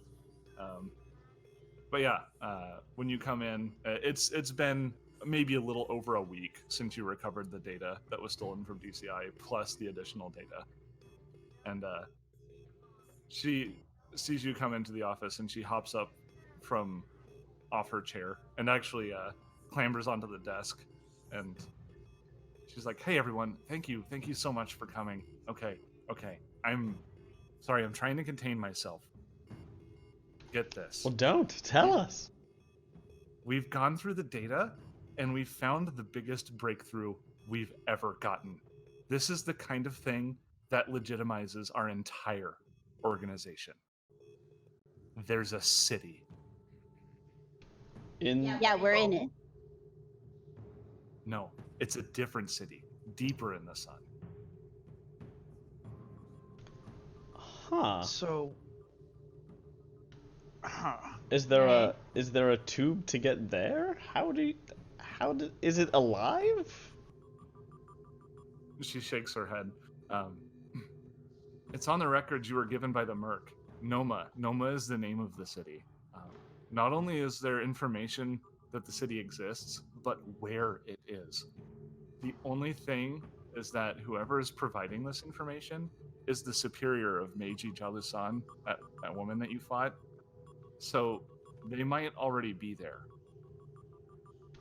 Well, hold up, I'm confused. So she already mentioned this general character. What was his name again?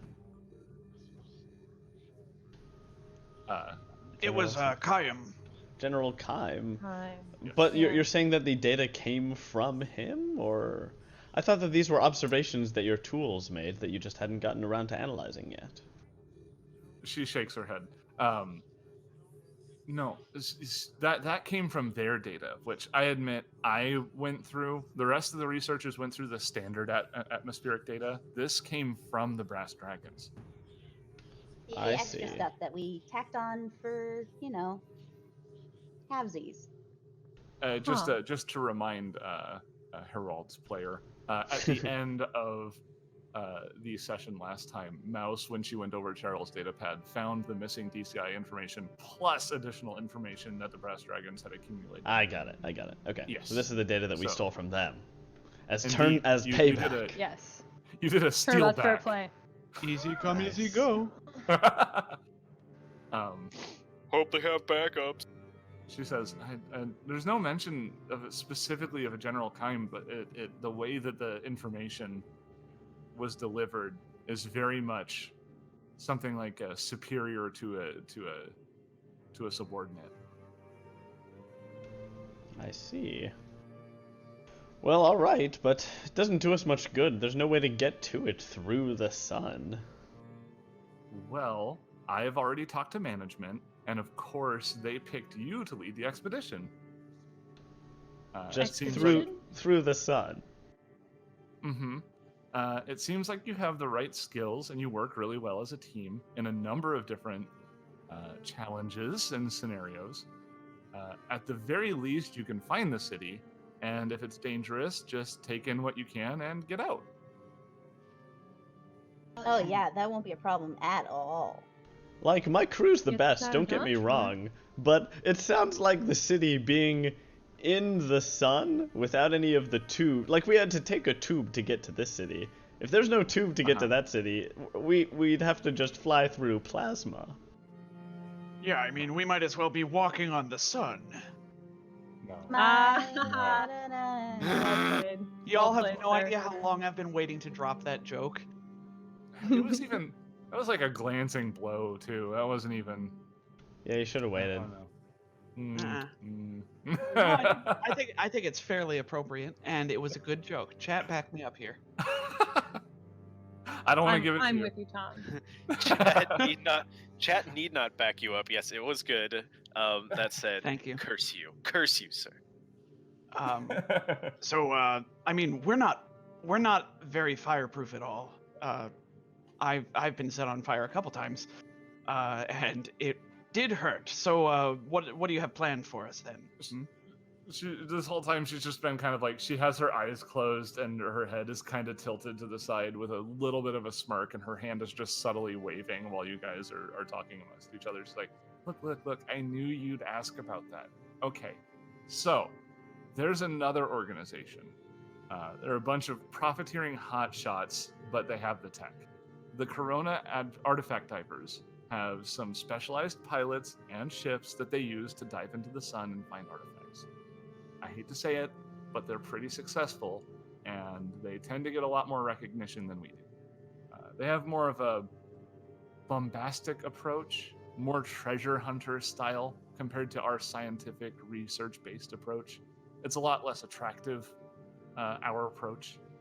You mean They work in industry. And Mouse says it like it's a dirty word. Eyes narrow. Ooh. What do I my Yeah, I theme guess we can bonus do a is culture handy to- here. yeah. What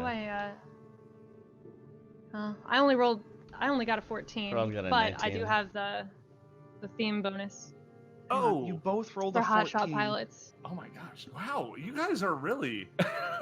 There's something going on with Hirrald and Kailan here. We've got like a bit. It's too close together. It hit the same part of the waterfall.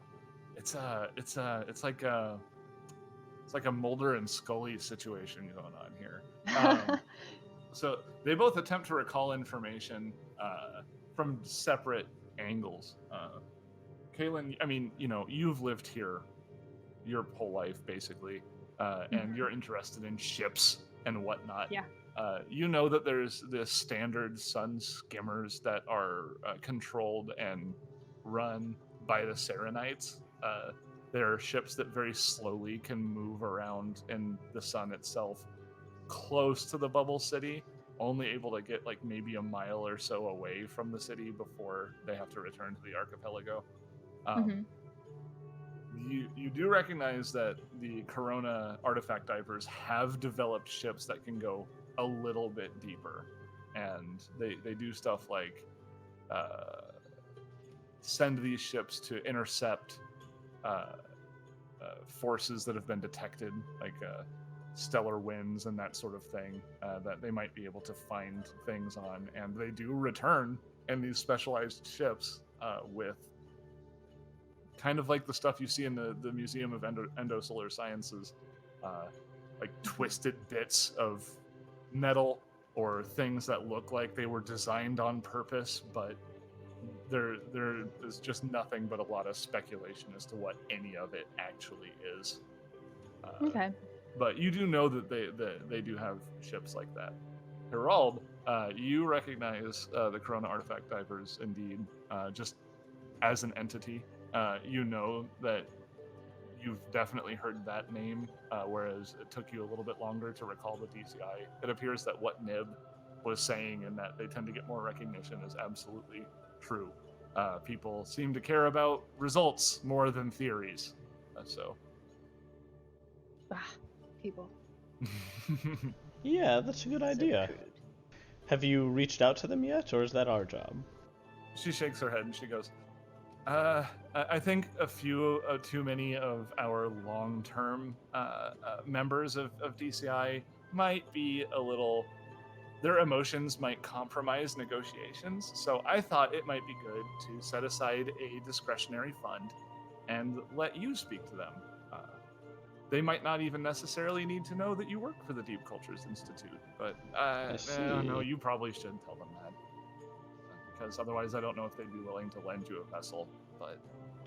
Well, we'll try without, if you think that they have a low opinion of DCI or a competitive streak.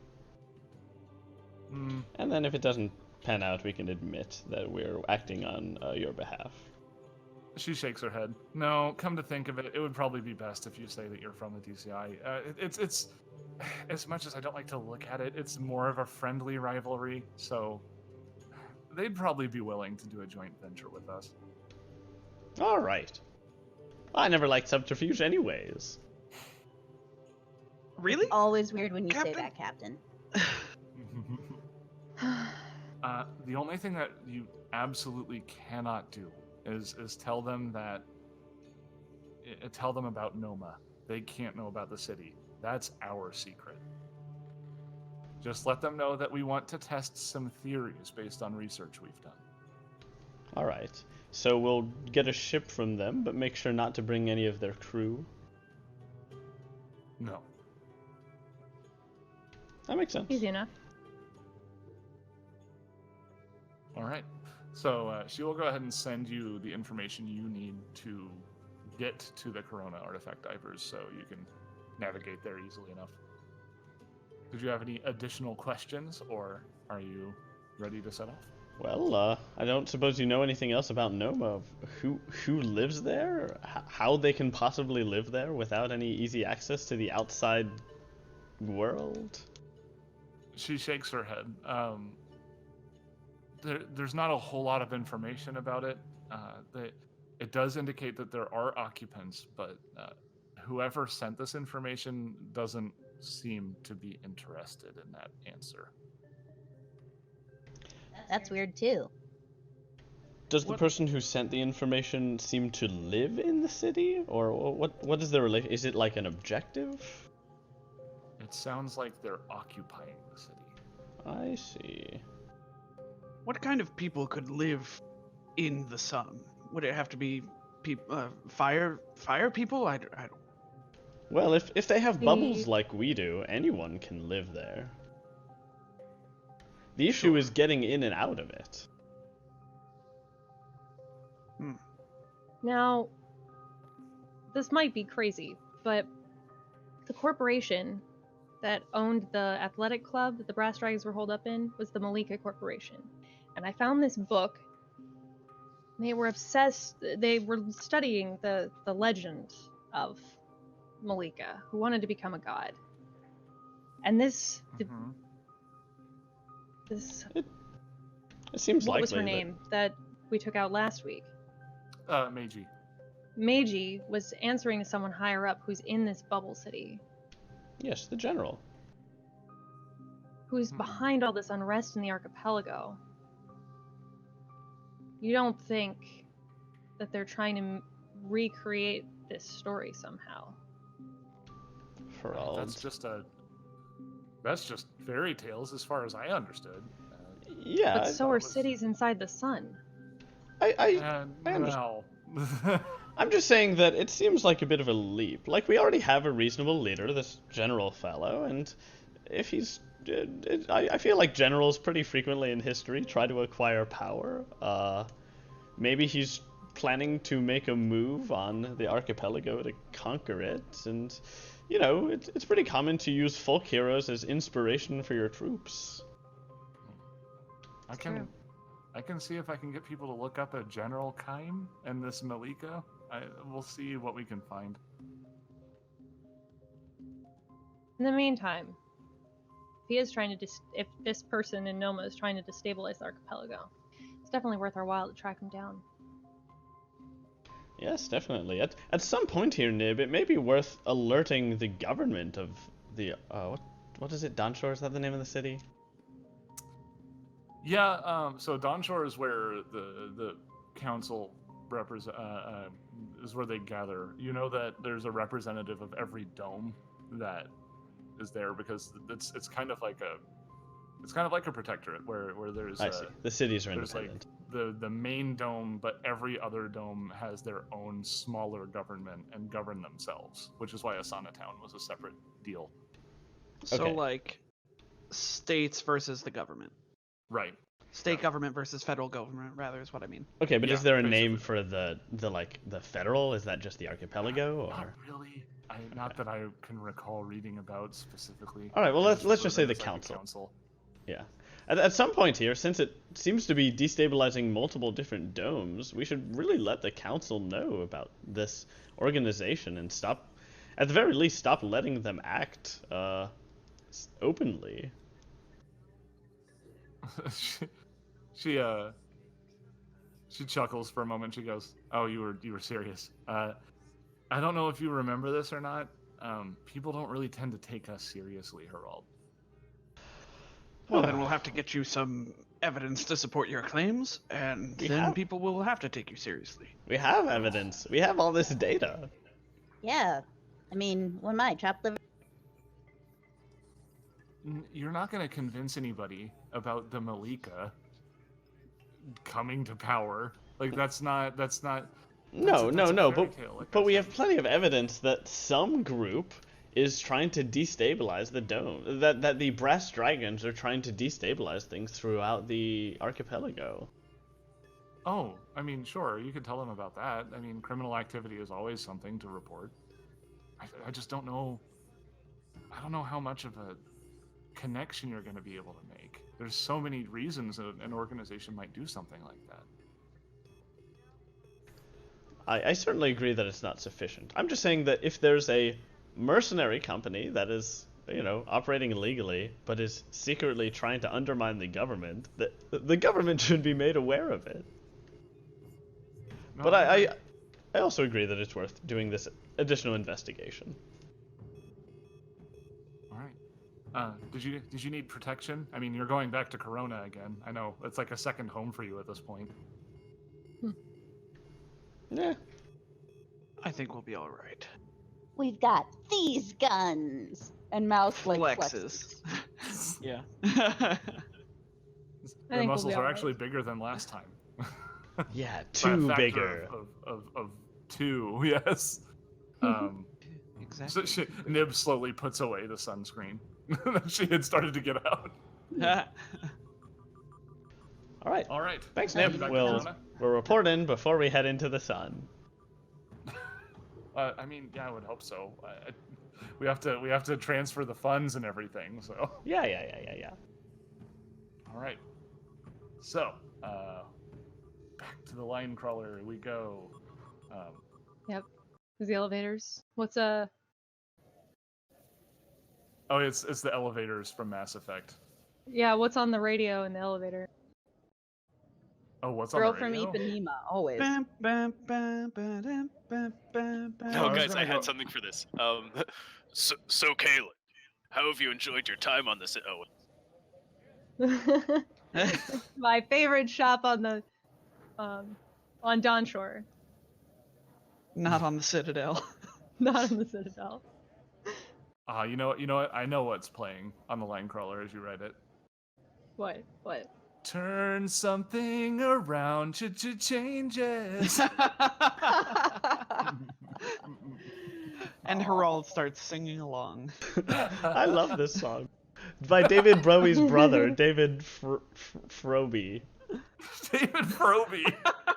Because that's how brothers work. The last name changes. Yeah. Oh yeah.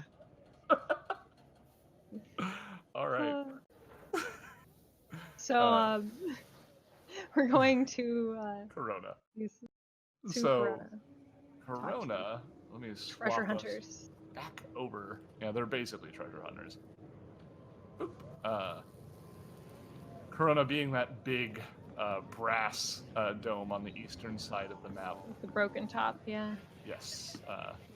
So, as you back to Corona, sorry. It's become a frequent visiting spot for your crew, it seems. Thankfully, this place is not too far from the line crawler station. The dome tends to be more stable, closer to this side of Corona, and as a result, more of the permanent establishments are arranged here. Navigating to the Corona Artifact Divers Institution is negligible compared to getting to Cryogenerics or Meltdown or the Athletics Club. Aside from the almost irradiated coloration of the air and the surfaces of the building around, this neighborhood is almost paradisal. Paradisal? I don't know how to pronounce that. Paradise-like. Paradise-like. It's like a paradise. I wrote the word without learning how to pronounce it. I've only seen it written. It's one of those for me. Paradisal isn't something that Like somebody archipelago. says. Right, exactly. It doesn't come up in common conversation. Or Anyway. encyclopedia. This paradisal archipelago it has a carefully tended plant life that seems to withstand the harsh treatment it receives here. You find your destination, which is a pristine white building with very simple and readable text indicating you have located the Artifact Divers headquarters. Nice. We walk in through the front door. Okie doke. We walk in through the outdoor. And I walk through the front door.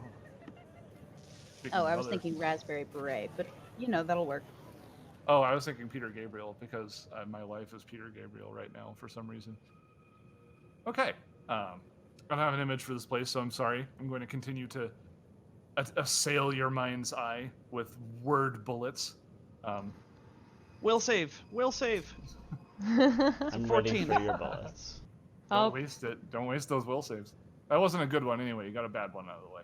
Hey, that was as good as I can. That was about as good as I can get. That's above average for Ninden. Well, is Oh, this no. a fear effect? Me describing rooms to you because then you get a bonus. Oh, I mean, you're it's right. pretty scary I'm sometimes. declaring that I am scared.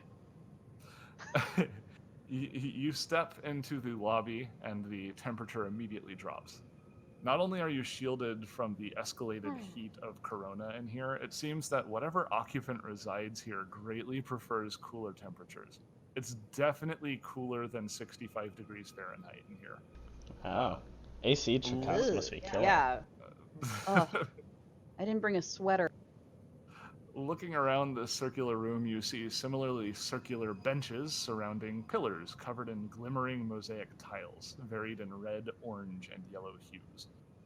Almost matching the color of these pillars is an ornately dressed, slug-like individual behind the counter. They stand up and greet you with a deep bow, and Seth opens up the handout so you can see this individual. Ooh, a handout. Indeed. Oh, Ooh. Charu are so cool. Very cool. He says, "Welcome to the home of the Corona artifact divers. I am called Podrick. Perhaps you have heard of me. Are you here to sponsor our fine organization?" I'll do a culture check to see if I've heard of him. Indeed. Ooh, That's me too. that's a weird opening question. Are you here to give us money? Ooh, Yeah, ooh, basically. I got a 27. Hotshot Yeah. pilot. You get to reduce that DC.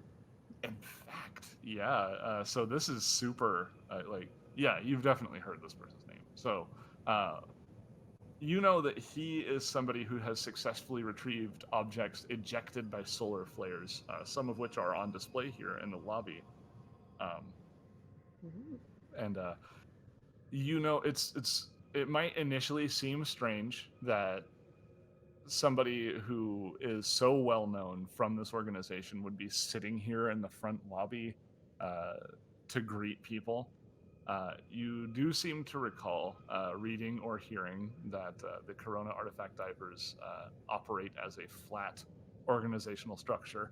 This is in the book. I didn't just bring this up. Flat organizational structure. My which leaves even prestigious members such as Podrick with duties like manning the front desk of the lobby and display room, which is meant to entice curious outsiders to come inside for information and inspire them to contribute resources. You Well, of also course. know that the organization has something of a spiritual bend to it, which attracts those who view the sun and its bounties from a more religious angle. As a result, these artifacts that are recovered are almost as holy as they are scientifically valued by the artifact divers. One additional piece of information that you are able to glean from this individual is that he is an Osharu, and that they typically do not enjoy high heat, though there is a small contingent of scientist monks of their kind who have joined this exploration, Podrick being perhaps the most prominent member of the group. Scientist monks. Indeed. Nice. That's a thing that exists in sci-fi. I like it. That's a thing that existed originally. Like a lot of the first scientists were monks. Mm-hmm. Or really rich dudes. They did do a lot of research, it's true. Which is why you run into situations where, was it Galilei who was like, the Earth isn't the center of the universe, and they were like, shut up. But he was definitely a member of the church when he made that discovery, and then it was immediately shunned by the rest of the church because like, no, you're wrong. Yeah, science and religion. Science and religion, they are very closely tied. They are. Shun the Well, okay, believer. so before we got off on a culture check, Yeah, sorry. he was asking if we had heard of him. Hirrald, Mhm. did you want to take the lead? Of course. Podrick, right? Oh, Pahoric. Oh, wait, it's spelled differently. No, it's PAHDRIC. The font, the typeface that they chose. Oh, yeah, you're Was right. Yeah. less than ideal. That's that's not the for best this font name. I've ever seen. Yeah. It's called a typeface in this specific circumstance, Simon. I apologize. You're- This is not you're the a best typeface. typeface I've ever seen. Literally unplayable. I pushed up my glasses while I said it. If that helps you at all. Podrick, pleased to meet you. I've heard so much about your exploits and that of Meanwhile, the. Caitlin's the only one who has. I got a 19. Was 19 not enough? It wasn't enough. You didn't recognize him. Oh, then I don't say that unless Kailan filled me in mentally. I mean, I wouldn't really have time to No, I got the mind link circlet at the speed of do. thought. Speed of thought. All right, I'll message him. Make sure he knows. Well, So he can, do messages. his thing. Yeah, nice. Okay. I mean, you can talk if you want to. You can leave your friend. Sorry. I'm Hirrald. This is Kailan, Mouse, Ninden, Gur. We work with the DCI. Oh, the Deep Cultures Institute. Nice to meet you. We were actually interested in trying to find an artifact that our sensors recently picked up, and we were hoping to loop the artifact diving guild in on it. Oh, I see. You would like to propose a group effort, as it were. Yes, it seems to be well suited to our two organizations' respective specialties. So I assume what you mean is that you'll provide us with the information, and we will go obtain it. Not exactly. We're looking into a slightly lower investment effort here. We would like your help with procuring the necessary equipment, and of course you'll receive plenty of the credit for whatever we discover. But we'd like to keep the crew DCI only. We're trying a new managerial structure. Oh, you're serious? We are. We would like to Like a heart attack. rent the use of one of your vessels. Now that we don't have anything of our own that can get deep enough into the sun. But it's nothing that your organization would be as interested in anyway. This is mostly a research mission. I'm sure. Did you want to make a bluff check on that? Sure, I was I hoping mean, Gerald would do it. I'm- I got a 16. I mean, I was doing a diplomacy check. Research. Oh, were you doing a diplomacy? Yeah. Here, like, maybe since Kailan, fed in some lies, she can use that bluff check to assist my diplomacy check. Sure, we'll do that. It's a mild lie. It's just a My sound play. Goodness. That's a It's 34. a 34 for the podcast. 36 with the assistance. Oh, yeah, I rolled a He 6 kind on of my die. looks Yeah. between you all. You don't look like scientists. Flashes a toothy grin. Mouse is a Um, scientist, sort of, kind of, maybe. Yeah, you usually you don't look like. Not all of you look like scientists. Mouse, maybe Kailan, could pass. The boys are, for various reasons, not so much scientist appearing. But with that, he goes, perhaps you could sign up for the diver's introductory course, Understanding the Sun. It starts several months from now, and it's available via correspondence. I don't think that time scale will work for us. I see. Maybe you could help me understand what the issue is here. I'm under the impression that that you guys are interested in anything that gets pulled out of the sun, and we're just trying to do the same thing. You think that you can take a highly specialized vehicle for diving into the sun and just go for a spin? We're We certainly do have willing. one of the most accomplished pilots in our company.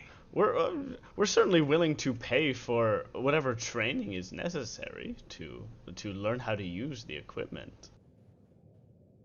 Mm-hmm. Here, maybe this will help the angle of our discussions a little. Do you have any data as to how deep exactly you need to go? You do recall that Nib did give you information as far as what kind of requirements would be needed to reach Noma, without mentioning Noma, simply how far into the sun it is. So, Yeah, I'm yeah. sure Physical Mouse has all the science? data. Science? Yeah. what was Physical that, Mouse? science. Oh, sure. 27. Sure. So, yeah, Mouse can provide this information and go over it with Patrick. And as he looks at it, his eyes, his beady eyes, very slowly widen, and he goes, "Goodness, that is quite deep." Phrasing. Are we still doing phrasing? We're not. No.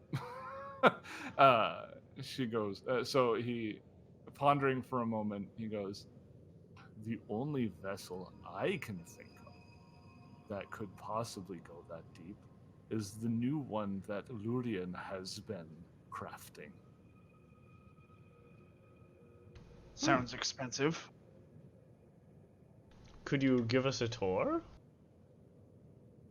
Oh, of her vessel? Or should we speak with her? Both Lurian and her vessel are not here. Is she on a mission currently? You can tell that the subject kind of makes him bristle a little bit. His eyes look off to the distance as his various horn-like phalanges kind of inflate with an inhale. And he goes, Lurian is an incredible engineer and pilot, but she tends to get carried away. She most recently carried herself away to the Vestrani gaming complex over in Verdion. She spent a lot of time there in the past after making valuable finds. This time, it's been weeks. I fear Oh, dear. she is on a bit of a bender. I see. Ah, Would you like us to find her and try to bring her to see reason? We've done this sort of thing in the past. His head kind of wavers a little bit. I suppose if you speak to Lurian, she could be convinced to return, hopefully. And as much as I don't like to admit it, this new device of hers is more hers than it is ours. So she might be the person to speak to anyway. Well, all right. Thank you, Bahorik. You've been very helpful. We'll try to get your coworker back here as soon as possible. He very slowly really? leans forward and goes, Padric. What The did I- typeface Oh, right. is Sorry, not I was just ideal. looking under your face instead of above your face. Padric. Phrasing. Hey, his eyes are up there. Did you have any interest in knowing what she looks like? I was gonna oh Google yeah, I it, guess but that would be useful. A picture would Sure. probably be helpful. Could just send us a link to her Facebook page. Facebook page. Oh, well, I was simply going to describe her to you, but I could try to locate a photograph. I've heard a picture is worth 100 words or so. That's fewer than I heard. You've got it off by like a factor of 10. I don't know what that means. Yeah, of course not. So, he's able Close to to the first one. eventually find a photograph of Lurian and is able to show it to you. You can see that she keeps her hair in a very fun fashion. She definitely looks like she's more of a rough and tumble sort, definitely not a stuffy scientist. And she has probably her biggest identifying feature, which I don't think shows up in this image, but she has a tattoo of Oras's helix on the back of her neck. Is that the USB symbol on the side of her head? I Yeah. don't It think it's is. a USB symbol. I think it's actually a USB port. No, it's a USB It is port indeed. with the USB symbol next to it. And really, that's Yeah. unrealistic. I'm pretty sure we would have moved on to a different form factor by now. No, No. It's retro. Ah. It's like the save icon. Yeah, like a floppy disk. Yeah. Yeah. All right. Yeah, this is very helpful. Do you know what gambling establishment she usually frequents? Gaming. Have you not heard of the Vestrani Gaming Complex? Well, let me try clicking this culture button, and I'll get back to you. 18. It's not too difficult to recall the Vestrani Gaming Complex, especially as somebody who's knowledgeable about corporations. It is easily the largest gambling establishment in the Verdian bubble, which itself is full of establishments much like it. But yeah, it's a huge place, very expensive, owned by a very large family that is most definitely involved in criminal activities. Oh dear. So a den of sin and villainy then, or a hive of scum and villainy. Yeah. That's the actual. Thank Yeah. you for correcting yourself. Yeah, sorry. A den of iniquity. I went to correct you, but I was muted. Damn it. Haha! Target. I beat you to beating me. What? All right. Phrasing? Yeah. Shall I request out of that? I don't know. No. We quickly exit the scene. As you're exiting, the Asharu goes, "Farewell for now," but you don't get to hear the whole thing. He doesn't finish before you leave. All right. So heading to DCI first, or are you heading straight back to? No, we'll head to the gaming. It's been a place. quiet few days. Let's go to the casino.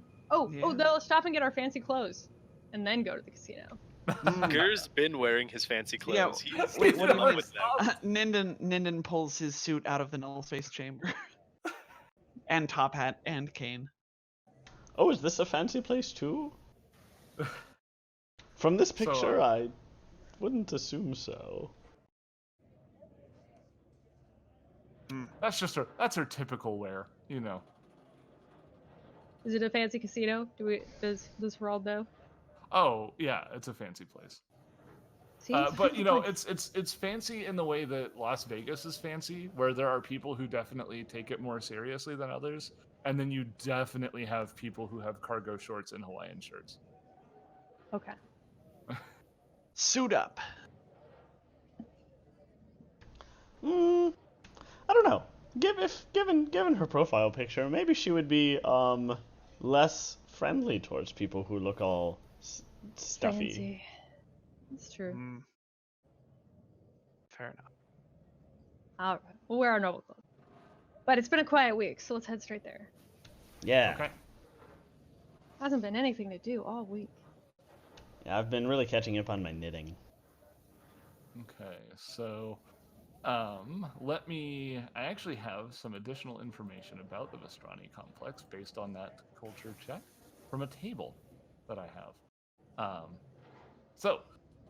More specifically, you know that the Vestrani gaming complex is one of the biggest casino resorts in the entirety of the Pact Worlds, not just here. It's best known for its over-the-top Castrovellian theme. The complex is located in Verdian and attracts the galaxy's elite, who come not only to gamble, but is also a way to be seen as a way to flaunt their wealth. Everyone knows that what happens in the dome stays in the dome. Haha, Las Vegas allegory. The Vestrani family, an extended clan of blood-related humans, runs the gaming complex. They are rumored to rule a large criminal organization that has influence beyond Verdian. You also know that the Vestrani family keeps a tight rein on the complex. Not only is the casino the family's primary business, which siphons money from wealthy clientele, but it also serves as a cover for their cartel, their criminal cartel, and their shadier dealings. Well, So you can relay this to your team if you like. I do so, and I also say, but I'm sure Lurian wouldn't have gotten caught up in all of that. He Oh, looks at the most camera. certainly. Why? That would be mighty inconvenient for sure. So inconvenient.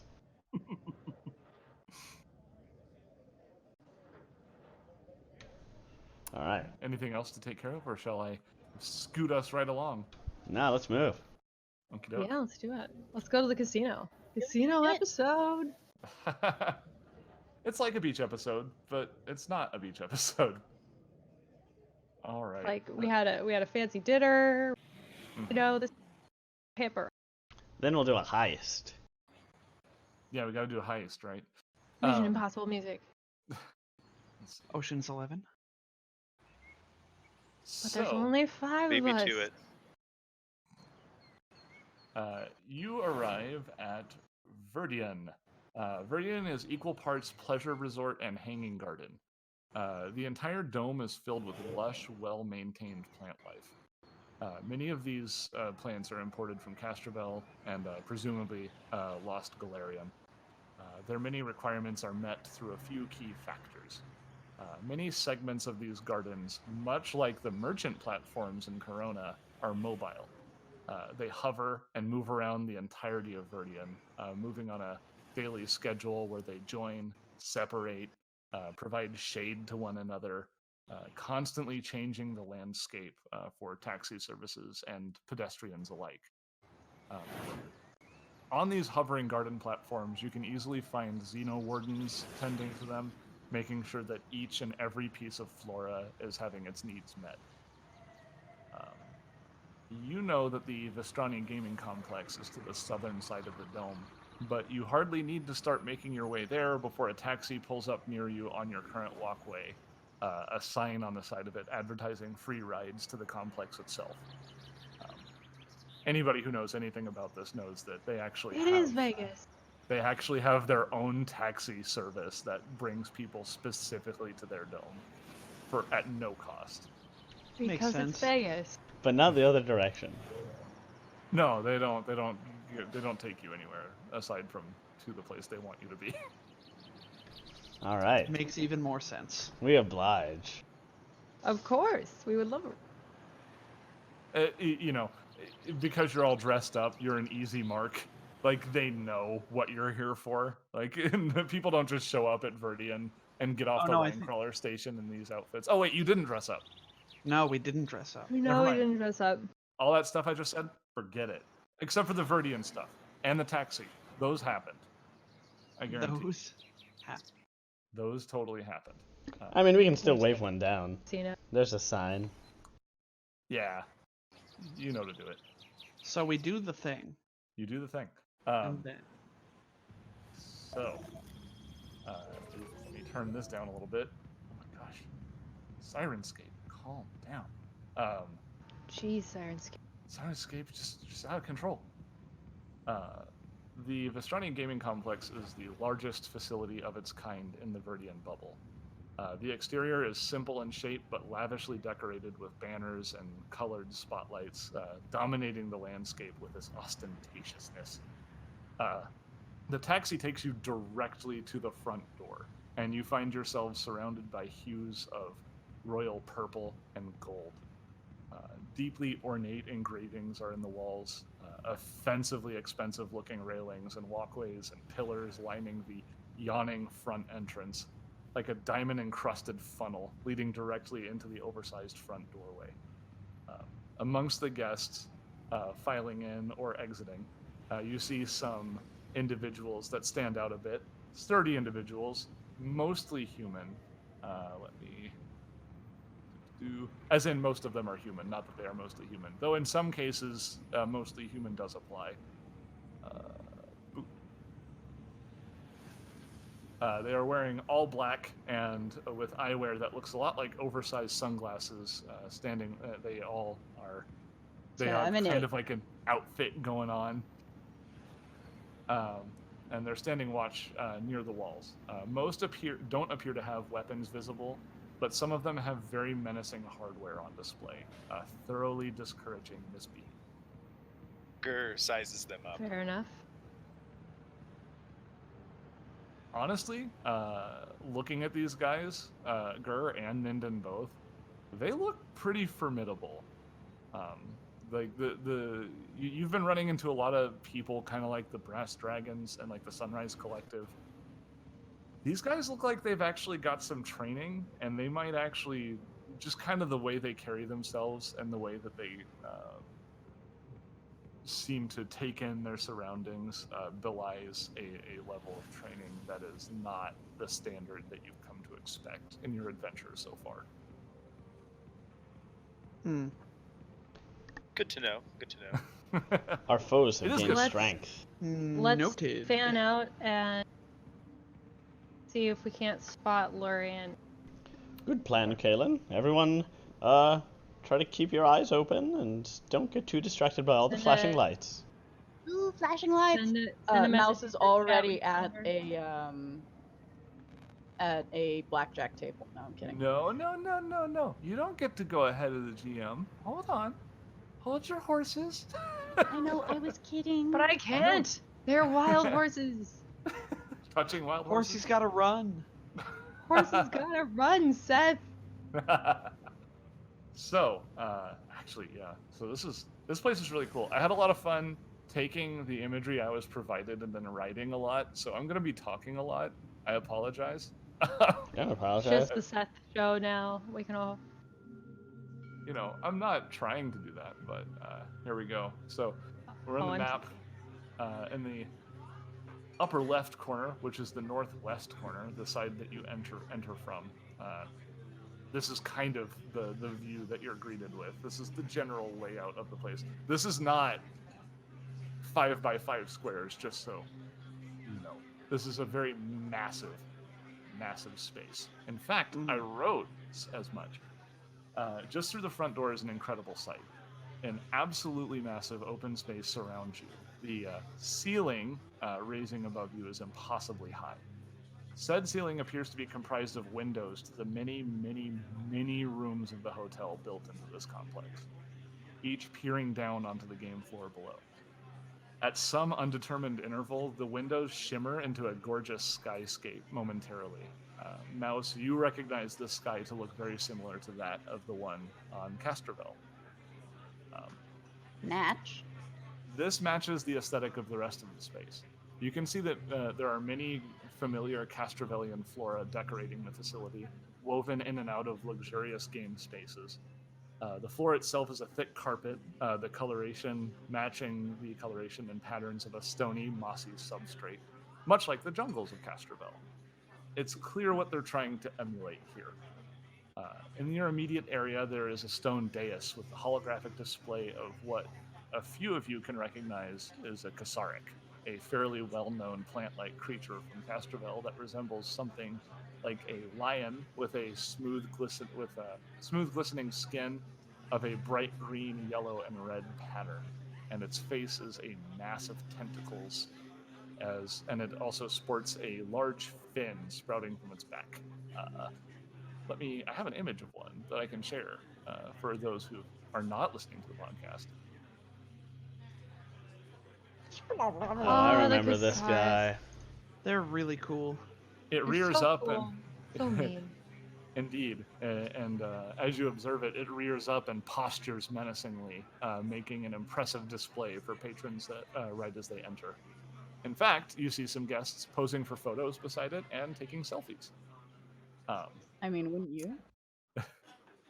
To the north, there is a light blue, silvery desk with a a large hologram projected over it that says guest services in common, though it does have other languages slowly cycling below it in a smaller font.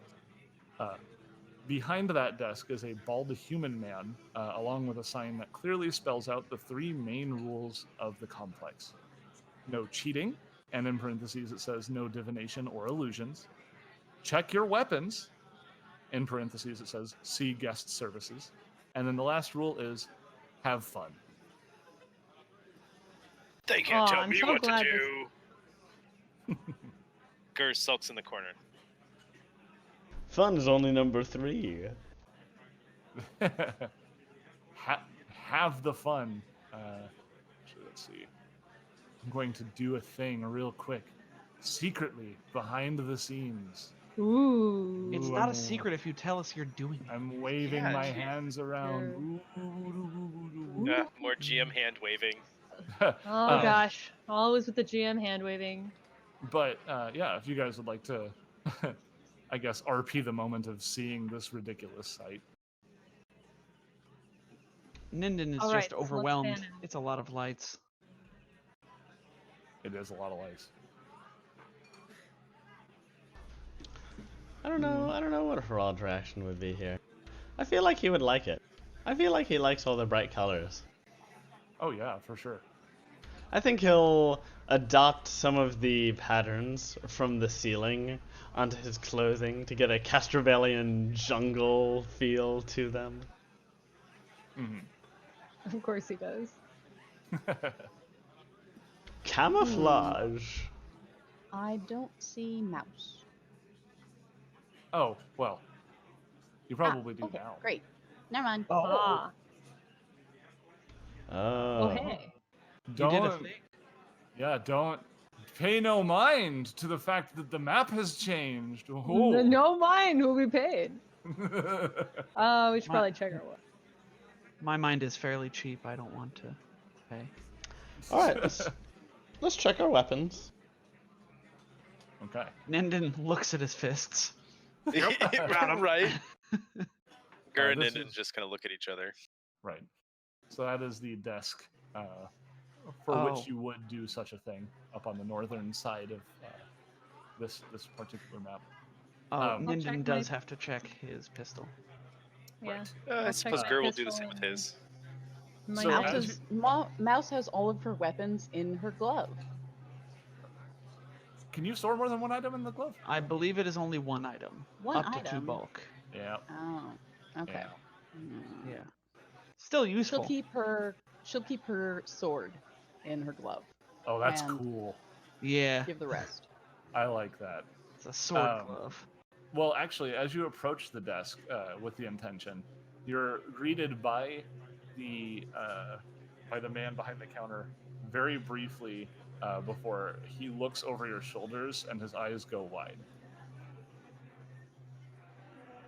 What? Now, I know you've probably seen us on the holovids, but don't worry. We'll... What? Gur looks you- behind us. You hear shouting going on, and as you do go to look,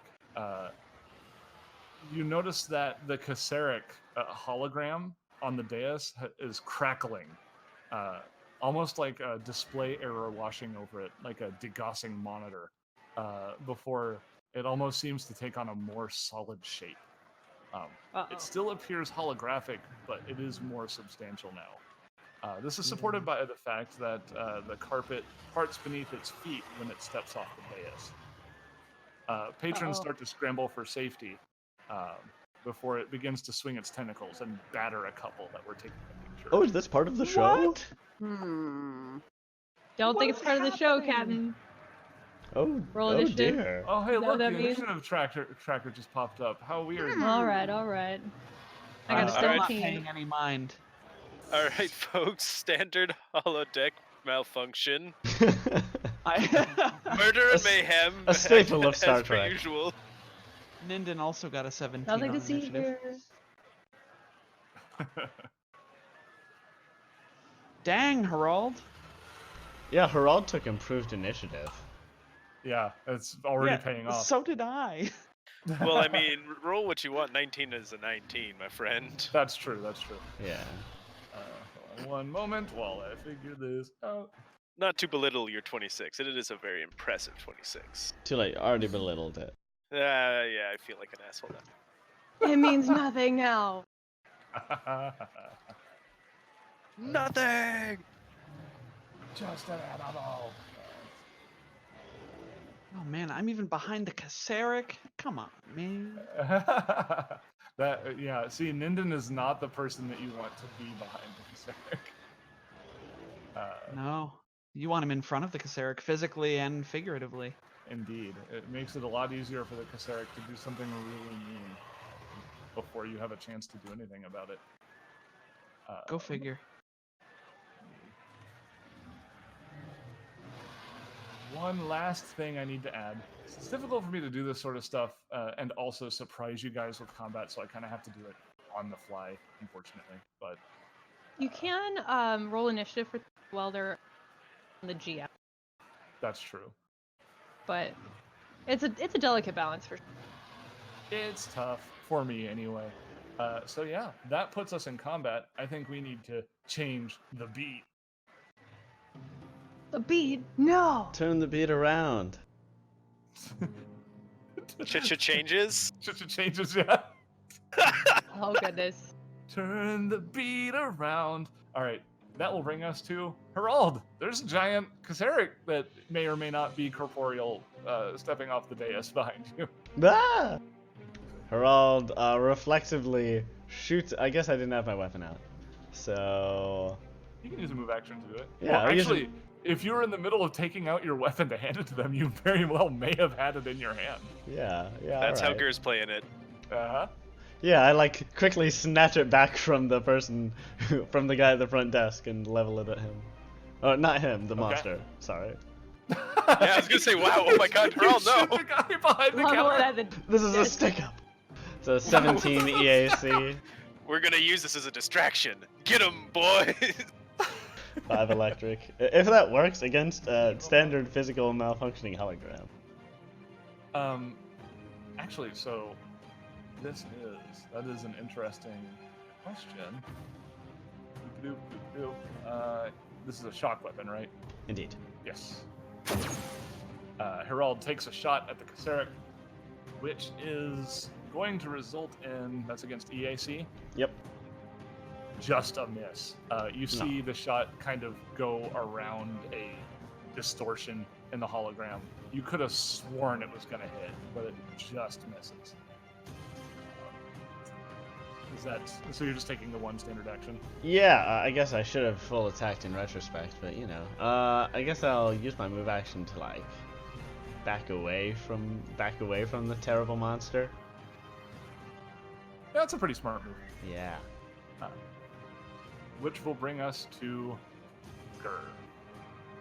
Who is so excited to get to use his new level 5 primary style ability. He wheels around with his hand cannon and takes a full round to fire it using heavy fire, which means he gets to add his strength modifier to the damage, assuming it hits. Uh-huh. So let's see if it hits. 18. Oh my 18 to hit. gosh. Yeah, that is just a hit. Yes. It's occurring to me. I should have brought something up, but it's okay. It plays out really well because Gur's really excited about his weapon, and I think this is probably how it would have gone anyway.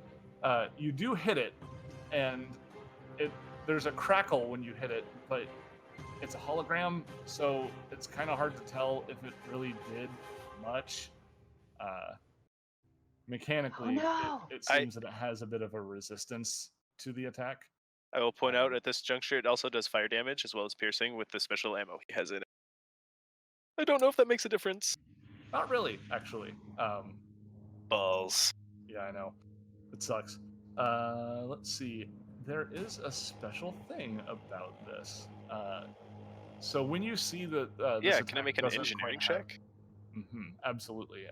As soon as you see that this attack doesn't have quite the effect you were expecting, go ahead and make an engineering check, please. Oh my gosh. There we go. Woo! There's the crit I was looking for. I'll take it on the engineering check. So that's a 30 for those of you listening. Right.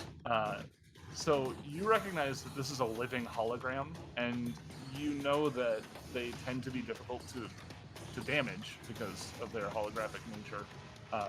However, if you can get to the projector, you can disable it.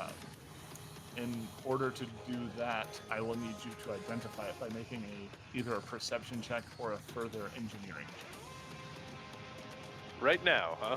Yes. Okay. I yell this to the party that there's a projector we need to disable as I roll a 2 now, getting a total of 12 on that engineering check. Oh dear. That's okay. You at least know that there is a projector to be dealt with. And so does the party now. Yeah, and Indeed. now I don't have to spend my move actions or standard actions on. Well, that makes it the Kaceric's turn. So it was this very animalistic. It's startling how realistic this projection is. Who does that? It just finished battering a couple of innocent people, and upon receiving this attack, it snaps its betentacled face in your direction, Gur, and lets out a bit of a bestial roar before it comes clomping right over to you. Oh Lord, he coming. Yeah, he's a chonker. He's a real heckin' chonker. And Big he's going chunk. to try to hit you. I almost don't Lyndon's- even need to roll the bonus on this. Lyndon's thing, gonna so- bodyguard. Oh no! Oh god, what does bodyguard do? Just +2 to AC. I doubt it'll help, but it also opens up the possibility for me to take half damage for him. Hey, I've also increased my dex a little bit, so my flat KAC is now 19, so 21 to hit. You're gonna really hate me, and I'll go ahead and feed this meme a little bit more. Does the 33 hit your EAC? Ah! No, there's a big gap, but 33 specifically does not hit. It's this weird thing. Oh, okay. Yeah, That must be from Armory. I don't have my copy open it totally is. Back me up, chat. right now. Yeah, how much okay. damage? Back me up, chat. That's okay. It doesn't hurt all that much. It's 8 damage, bludgeoning. Haha! Oh. Reduced by 5, so only 3 damage. It I'm- begins. I'm not even taking that damage for you. You It's don't alright. need it. I got this. And Gur Alright. gives Yeah. Ninden a thumbs up. All right, Nindan, your turn. Well, I just installed some better muscles in my legs, so I'm going to move around this big baddie. It's probably going to take a swipe at me. Oh, definitely. I did take the mobility feat, I believe, at level 5. Let me confirm that while you most assuredly hit me. It just rolled another 16, so that's another 33 against EAC. Yeah, whatever. All right. Yeah, whatever. It's I mean, whatever. that hits, right? I mean, Oh, yes. You never have to worry about that, my friend. Probably at level 12 that might hit. that is going to be 12 damage to Nindan. Okay. Ooh, I get a point of entropy. There you go. As I get battered by its leaf tentacles. And then I'm going to You don't have the DR feat? punch it. No, I'm not taking the DR feat. It's a build choice. Gonna punch it with my entropy Do it. in flanking. So that's a 25 to hit for 14 points of, we'll say, acid damage. Okay. Yes. This is magical for the purposes of overcoming DR. I don't know if that helps. You would think so, but not quite. Yeah, that's fine. Yeah. It seems to also be resisted, unfortunately. But While it- I'm you- over here, you do feel it's weird. It's like you feel the connection, but it gives way sooner than you'd expect. ugh, Because it's not actually a physical object, but you have done some damage to its structure. very off-putting. While I'm over here, I would call out to Gur, where's the projector? And can I make a perception check, or is that like an actual Yeah, you can, action? I yeah. have to- Okay. Perceptifying in 3, 2, 1. That's a 19. Gur tries really hard to describe what it might look like. Unfortunately, you're not quite able to locate exactly where the projector is Okay. with a 19. Okay. Which will I'm bring next. us Do I to see Kailan. where the projector is with the 24? Oh yeah, you see it's very subtle because they're trying to make it look as realistic and convincing as they can. It's Right. disguised, but you see something of the projector hidden in like a small rock, like a false rock on the dais, and you Okay. think that that's exactly where this thing is being projected from. So I'm going to pull a spell amp of invisibility from my bag, as if I were drawing a weapon. So I'm going to do it as part of my move action, and hand it as I go past Mouse. I'm just going to move. Well, no, I'm going to move far away. I mean, But I point out where the projector recall is and that hand her the everyone- spell amp, I'm sorry, what and was that, I Kailan? say, Mouse, get to that projector, as I hand her the spell amp of invisibility so that she could be invisible and go take it out. And like, sorry, I can't. It's within 20 feet. Hopefully. I can wirelessly hack it. Well, you can also not get hit while you do it. You don't have to be invisible if you don't want to. Suppose I am adjacent. And then I have my standard action. I'll go ahead and, you know what? We'll use a shooting stars, all three, on that snap. hologram for 12 Can you do that after you move? flat damage. You On can't. standard action? Yeah. No, it's a full Oh, round action right. to shoot It's 3 a full round stars. action to do 3, so it's only 7 damage. Okay. But yeah, 7 damage, and it seems like even that is resisted. It's weird. Well, that actually, is wait, hold weird. on. No, never mind. This goes through. You do full damage with this particular attack. So There you go. Thought so. I'm not going to tell you how many hit points this thing has now. I'll give you a hint. Nice. All right. That'll bring us to the Pinnacle Securities. Nice. These individuals, upon seeing this craziness happen, immediately spring. Maybe not as immediately as you would hope, but they do spring to action. You watch as this one runs up, and he doesn't have a visible like gun type weapon. However, they have some pretty nasty looking gauntlets on. Okay, he has rolled a 28 to hit. Goodness gracious. Ooh. Useful DMP.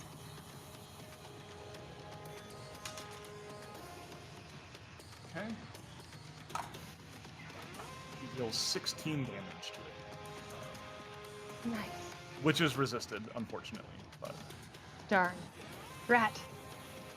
Pronk. Curses! curses! Oh, curses! That brings us to Curses upon your family. Yes, Mouse. finally! Finally! So Kailan has spotted and pointed out the projector, and you have a good idea of where it is now. Cool. Great. And I have remote hack. Mm-hmm. I can attempt computers and engineering skill checks at a range of 20 feet. Yes, you're not quite in that range, but you can get there fairly easily. Yeah. Like, here? Yeah. The thing is so this Kaseric, you've become more proficient in combat than perhaps you ever planned to in your lifetime. You can recognize that this Kaseric, in your current location, it can reach you. So even if it's not ready to attack you at this moment, you know that you're still kind of in the danger zone. Danger zone. Okay. So let's see. That's 5, 10, 15, So if 20? around here is when the danger would stop. You would have to go 1 block further south to avoid it. But you would still be in the range of the projector from that point. Here? Yeah. Okay. There you go. Yeah. Just to let you know, And I've got in a- case you wanted to be outside of attack of opportunity range. Yeah, that'd be cool. All There you right. go. Although I do have mobility now. Ahaha. Oh, there you go.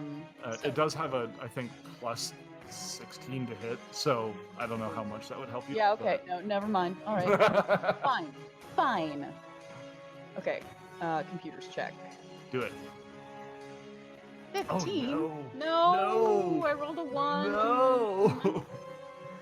You're able to establish a connection to it, but in this panic state, turns out running around while this giant monster is swinging tentacles everywhere, it's a little difficult to concentrate, and you don't quite bypass the external shell on this thing. Hey, can you guys like keep it down or something? Trying. Seeing that Mouse is attempting to disable this, this other security guard is going to run up and try to impede movement of this creature, also taking out his gauntlet and taking a swing.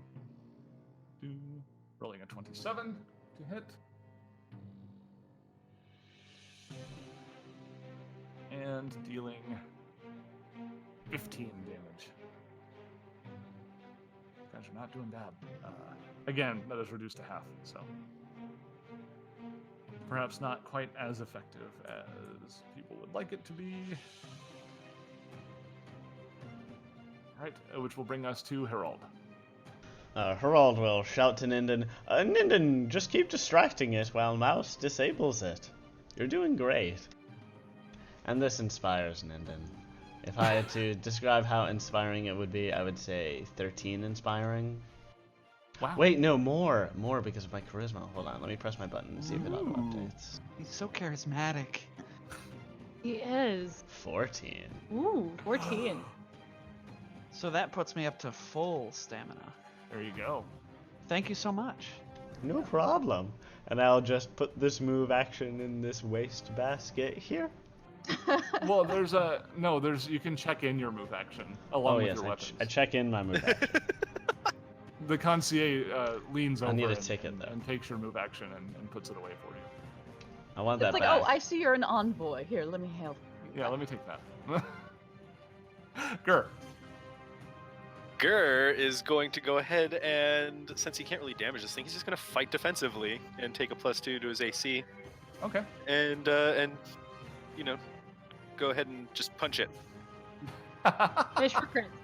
Yeah, so it's actually a 16 to hit because it's a -4 to hit. Don't forget combat advantage. Okay, so it's an 18 to hit. Yeah. But he gets a +2 to his AC. You definitely connect. However, because of the non-magical nature of your attack, it does not have any effect at all. Unless the attack is magical, and that's just something I'm not aware of. My fists are not magical. Gur might think they're magical, but they are not in fact magical in the game. The character sense. believes that they are. That's a great line. My fists are not. My fists aren't magical. Not a monk, turns out. Yeah. Not a vanguard. Yeah. So indeed, it's going to attempt to do a couple of attacks. We'll leverage one at Gura and one at Ninden. Well, actually, it seems to make more sense that he would attack the security guards at this point. So we'll do that. Let's see. Does that hit? It does, barely. Okay. Quit attacking yourself, Tates. Ah! Yeah. Ooh. Stop hitting yourself. Stop hitting yourself. Ouch! All right. Red here is going to take 12 bludgeoning damage, and blue. Oh yeah, that's a hit.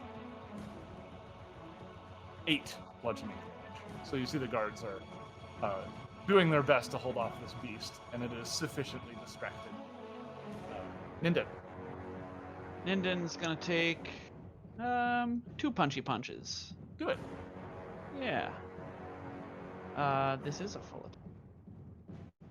Oh my goodness gracious. Ooh, you It's don't a like to see natural that. toot and a natural 1. Ouch. Yeah. You might be surprised to learn that is not a hit. Neither one. Yikes. I don't know why I thought I had a better bonus to hit. Oh, it's because I'm full attacking. Never mind. All right, well, that's disappointing, but hey, I'm distracting it. Yeah, that's true. Sure. All right, Kailan. All right, I will full round magic missile. Do And it. shooting stars. 10 damage. All right. Like a shooting star. 3 magical bolts emanate from Kailan and make an exacting path directly to this holographic being. The impacts clearly felt to their fullest effect. Aha! As sparks ripple amongst its projected form. Let's see here. Mr. Security Man, gonna take a couple swings. There's 2 hits. Oh my gosh. It's like a total of 24 damage, but again, it's not taking the whole thing, so let's see Yeah, these guys are scary. Are they looking for a job? here. They've got a job. They're well taken care of here. Mouse. All right. Mouse pretends that nothing happened with that other one and is going to attempt again to computer remote hack this gosh darn. Yeah, she rolls a 31. Ugh. I like to imagine that Suck it. Mouse is like, now that I have established a connection, I will begin to hack now. I wasn't doing it before. Now I'm hacking. Yeah, you totally do it. Yeah. You're able to get in and disable this projector, and before everyone's eyes, this Kaseric fades from existence. Well done, Mouse. Yeah. Naturally. Excellent. Which will take us out of initiative order. And I will need to take away this music, which is not. It's no longer You're not- appropriate. The threat it's has not- been Yeah, it's not. You're not fighting music. Okay. Whoop. So, Da-da-da-da-da-da-da-da. no, we gotta do this. We gotta do Sonic-related songs because it's Sonic's birthday. I did not play enough Sonic. Did Sonic have a victory? Actually, theme? no victory songs. Da-da-da-da-dun-dun-dun-dun-dun-dun-dun. Oh yeah, that That rings is a the bell. song. Yeah. There you go. So once the Kaseric has been taken down, the security guards kind of turn to look at the rest of you, and they hold up a hand, cautiously saying, "Please wait while we get this sorted." Oh sure. Does this sort of thing happen often? Yeah, I mean, like, who the pronk even programs a display to have aggressive behavior and also hard light? Like, why? Why? Mhm. In fact, I'm going onto the forums right now to complain. So, as you kind of gather yourselves and you see that the patrons of the establishment, who had been keeping a pretty wide berth of the situation, continue to maintain their distance, but they're all they're no longer ready to run away. They're all just kind of standing around talking to each other and gawking. It's possible that some of them recognize you because you've been making it onto the hollow feeds occasionally. Because we're big damn heroes. Indeed. But as you look around, you do see that they're emerging from a back room behind this flora to your south is a large Shabhad mechanic who hobbles towards the dais with a drone in tow, also trailed by several staffers from the complex. The Shabhad kind of looks over at you suspiciously. I will go ahead and pop this up for a bigger look. Oh, he is a scary boy. Mm-hmm. But after casting this suspicious glance, he quickly diverts his attention to the task of fixing the hologram generator. More security staff begin to arrive, kind of filing in and creating a miniature exclusion zone, while a well-dressed official gathers people involved in the incident. Please allow me to apologize, he says, giving a deep bow once he's convinced he has everyone's attention. On behalf of the Vestrani Gaming Complex, I would like to extend a free night stay in one of our Ukalam suites, as well as 1,200 complimentary chips to anybody who was injured in this small incident. His eyes turn towards you guys in particular, and he motions at you, saying, "Please join me in a round of applause for their bravery," he says, before delivering something that you would describe as a sterile clap. Other people are much more enthusiastic for celebrating your involvement, but his is just more of like a Karate Formality slam. clap. mm-hmm. He says, Ninden would just sort of like, clasp his hands at the, he's just standing there, not really acknowledging it. Seems a little sheepish. Hirrald takes it as a cue to give a speech. Thank you, proprietor. In my time, I've dealt with a fair few number of solid holograms, and I've the utmost faith in, this establishment's engineering team to figure out what happened and get everything running smoothly again. There's like a subtle eye twitch before he looks at everyone again, addressing the crowd. You can claim this complimentary award at guest services. Please, let's put this behind us and have a wonderful time at Vestrani. Oh, yeah, Well, having a wonderful time is one of the rules. Hey, I was crap, injured I'm not in that. having a Can good I time. get some? What do I do? Can I'm I gonna get some thrown free out. chips? Oh no! Very specifically, he's explained that everyone gets a free night stay and chips. Nice. Okay, neat. Well then. What are chips worth these days? Can I cash out? So the very interesting thing about the way chips work, I think Hirrald would probably be best to know, but Kailan might also know. I mean, they're also the only ones that have culture checks at the ready. So if you would like to use them, I will gladly provide information. Sure. Oh, I'm ready. Oh, I got a 20. That's perfect. Kind of Got a figured 14, that, that's less rich perfect. Ivy League kids probably hang out places. So it's like a future chip, right? So you know how like when you go to an arcade these days, you don't buy tokens, you like get a card and you load that card Mhm. with stuff. You do It's a that in lot like Vegas that. too. You don't walk around with a bunch of chips. You just have this one token that tells you how many chips you have. The way that these chips work is not it's interesting. So you put in a certain stake when you get these chips, and up to the stake that you purchase to, they are 1-for-1 with credits. After that, anything above the stake you put in is 25%.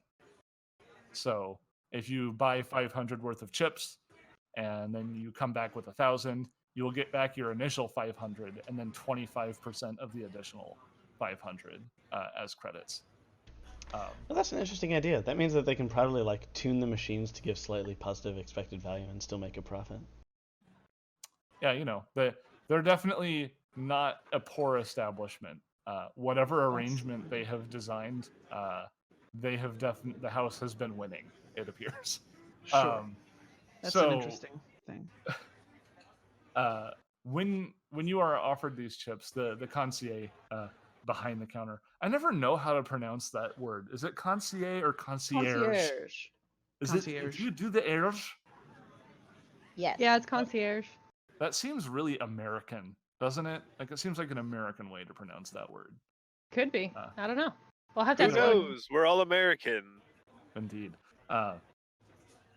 He introduces himself as Janek and thanks you for helping protect the visitors. And he says, I assume that you're all a group? Yep. Okay. What we can do is we can combine your complimentary stay into a 5-day period in one of our Ukalam suites, if you'd like to stay in the same room. Sure. Excellent. Well, here, let me provide you with your chips. Actually, there's one other thing you could do for us. We're looking for a young lady who we have news for. Obviously, we don't plan to pull her out of your casino, but we were asked to bring her a message. I don't suppose you could help us locate her. Who is this? I'll show him the picture of the lady. Lurian? Yep. He recognizes this person as... he thought maybe you were looking for somebody who worked there. But upon seeing that you're looking for a patron, he just kind of shakes his head as if he just smelled sour milk, and he goes, "I'm sorry, sir. I can't divulge any information on guests. It would not be a good way to conduct business. I'm sure you don't want me telling people where to find you." Oh, well, I suppose you could, but I understand. I understand. We'll try to find her by our own means. He nods. When he tries to provide you with these chips, you recognize, Hirrald, that they are of a lower... They have no stake. So yeah, that makes sense. All of these chips are automatically 25%, which means combining the 1,200 given to all of you, which I believe brings us to a total of 6,000. Puts us at 1,500 credits. Yeah. So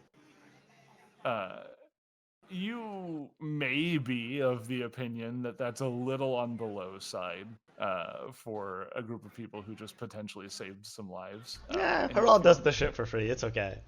I was going to say, I mean, if he wants to push it, he could use a diplomacy check, but if it's not in character, never mind. I'm afraid it's not in character. Does Moscolini notice? Oh, yeah, Mouse notices that these have no stake value. Hey, these have no stake. Hey, these have no stake value. You're giving us like 25% of what you said you would. That's like rude. Well, you see, these have full value if you spend them on goods and services within the gaming complex. We saved which you do know is how it lives. works. It's true, you did save lives. Hirrald, back me up here. Oh, that's definitely true. Some people probably would have died. It was a very ferocious hologram. I've fought lots of holograms. Does he get a diploma? Well, yeah. How's the rest of the party reacting to this information? Girl will back him up. Yeah, I'm sure he would. Yeah. Kailan just rolls her eyes. Ninden is torn because he doesn't like feeling like he got cheated, but they didn't have any of this money before they came here. Mm-hmm.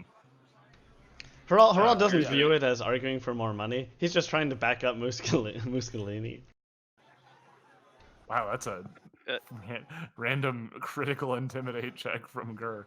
Well, Gur was gonna just try and look menacing. Right. To assist Hirrald. Yeah, let's try. Let's see how intimidating Mouse is gonna try to be. Gur just He got a tries. 19. That's pretty good. I like Gur just tries to be intimidating, but he's been on a different level recently, so he maybe goes at it a little too hard and puts the murder eye on. Yeah, he channels the fact that he's recently ripped someone's throat out with his teeth multiple times. Indeed. But he senses the tension, and he goes, "Here," and he will reach for your chips, and he'll put them back in the computer, and one by one they come back with a total of 2,000 on each. So you each have a chip card with 2,000 chips on it. Better. Marvelous. Which is 500 if we just cash out right now. Indeed. Huh. That is not an insubstantial amount of credits, so. Oh yeah, I mean, the DCI paid us a total of 4,000, which was 800 credits each. So, and that was for going after an entire mercenary company to get some data. So Yeah, but these guys can totally afford it, whereas the DCI has probably more of a shoestring budget. Yeah, the amount of credits that they gave you was that was not as an insubstantial write-off for DCI. Yeah. So yeah, once that arrangement has been completed, he motions to your weapons and he says, "It seems silly to ask, but we do require that you do check your weapons. You are allowed to keep one small arm on your person for protection if you do." Oh. That's Oh. convenient. Gur just reholsters his handgun then. There you go. I'll give them one of my 2 small arms. Does my sword count as a small arm? No. Maybe don't ask that Okay, out then I'm gonna loud. keep it. Like, In your glove. yeah, Yeah. on the DM. So one by one, as you agree, you're guided to a station where you can place your weapons down on a little. There's something of a. It's basically just like a little plate that you put your weapon on, and it gets scanned by the computer. There, the computer will take in your biometric information as well. And you notice as you're going through this process that no Vestrani staff touches your property through the entire process. It's handled automatically through an encrypted code that is now associated with you alone. It also registers your Nice. comm unit's contact information so that any alerts can be sent to you directly.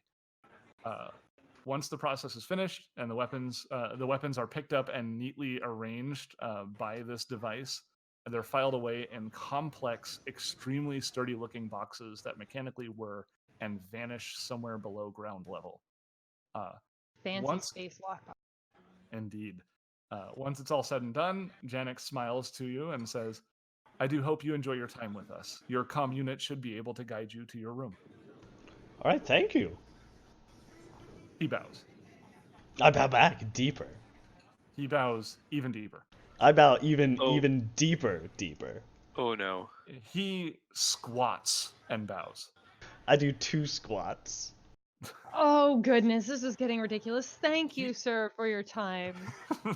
He takes And out dumbbells. drags Hirrald away. I run on a treadmill. I was just thinking that, like, Hirrald would just fold himself in half. or Oh, that's way better. Oh my god, I'm so sorry. I let you down. Hirrald just collapses into like a carpet. Oh, and into another rug. Yeah, bearskin rug. We'll play that old gag again.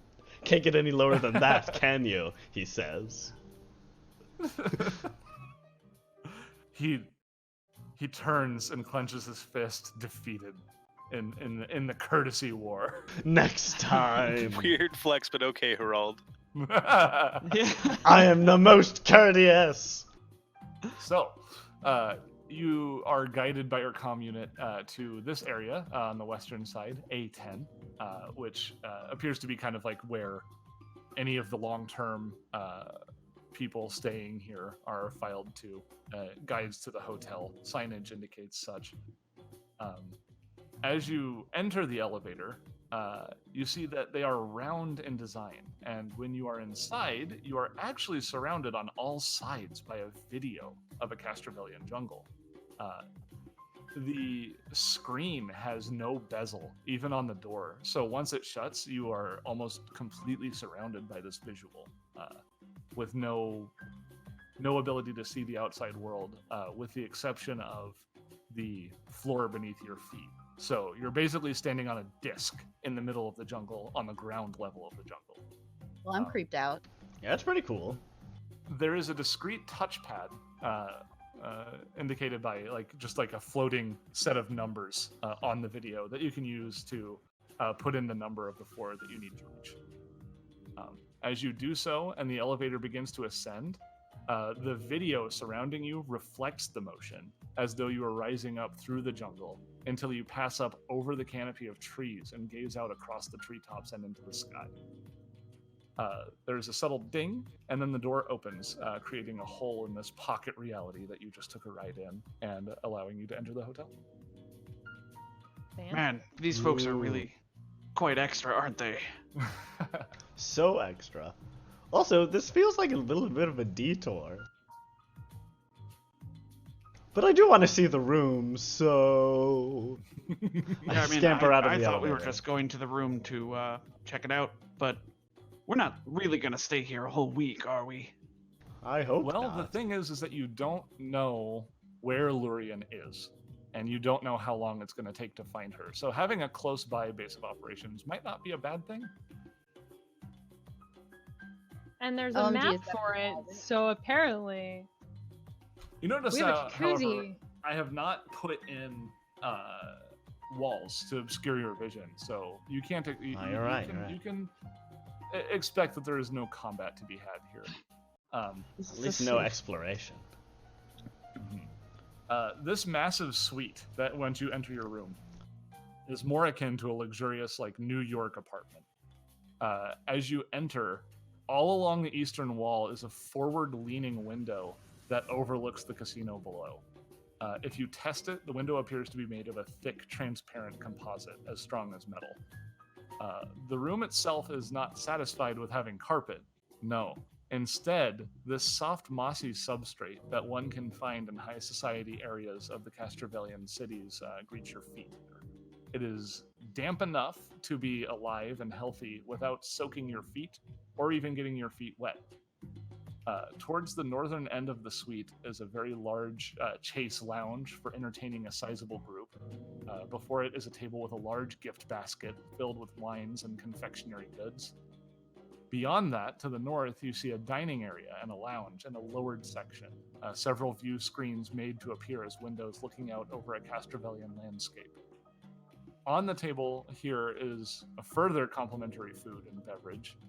You think the combination of food and beverages here for you total up to at least 100 credits, all considered. We sell it on the Descends open on market. Ninden descends on the snacks. Yeah.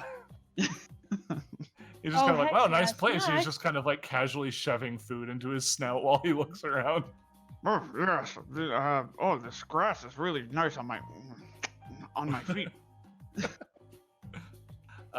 Included here, I'm sorry, this is where I did a lot of writing. Just because I just want to indicate how nice this room is. Included is perhaps the largest closet you've ever seen, as well as a bathroom with 2 walk-in showers, 3 sinks, and a separated section for the multi-species toilet. South of that is your very own pool and spa with simulated sun rays for anyone looking to lounge about and get a tan. Under normal circumstances, one might chide somebody for spending whatever obscene amount of money it must cost to stay in a place like this. But once you've seen it firsthand and realize you're allowed to enjoy it, it might change your mind. That's all I have. Sorry. Oh, don't what? Worth it. Especially because we didn't pay for it. Yeah. This is Well, quite good nice. Always place, fly, good place. fly business class. Or are there any like fancy clothes that Hirrald can peruse in the closet? Oh, you know they've got like terry cloth robes. Yeah, all right, but Hirrald isn't interested in like. Well, I guess. Oh yeah, I can imitate the fabric too. Yeah, all right. I'll change my whole garb to be terry cloth, just like smooth, really fancy, expensive terry cloth. That's my skin right now. Oh gosh. Oh Hirrald- my god. Hirrald is so great to Hirrald. touch right now, you guys. No. Everybody touch me. No. Not when you say that, Anybody who Not would when like to boss. Anybody who would like to look Captain. around this room in a more discerning fashion can give me a perception check. Sure. Oh, absolutely. Oh, That is a 30 Mm-hmm. on percept. Indeed. So we have a number of them coming in here. So we have a 16 from Ninden, an 11 from Gur, and a 30 from Kailan.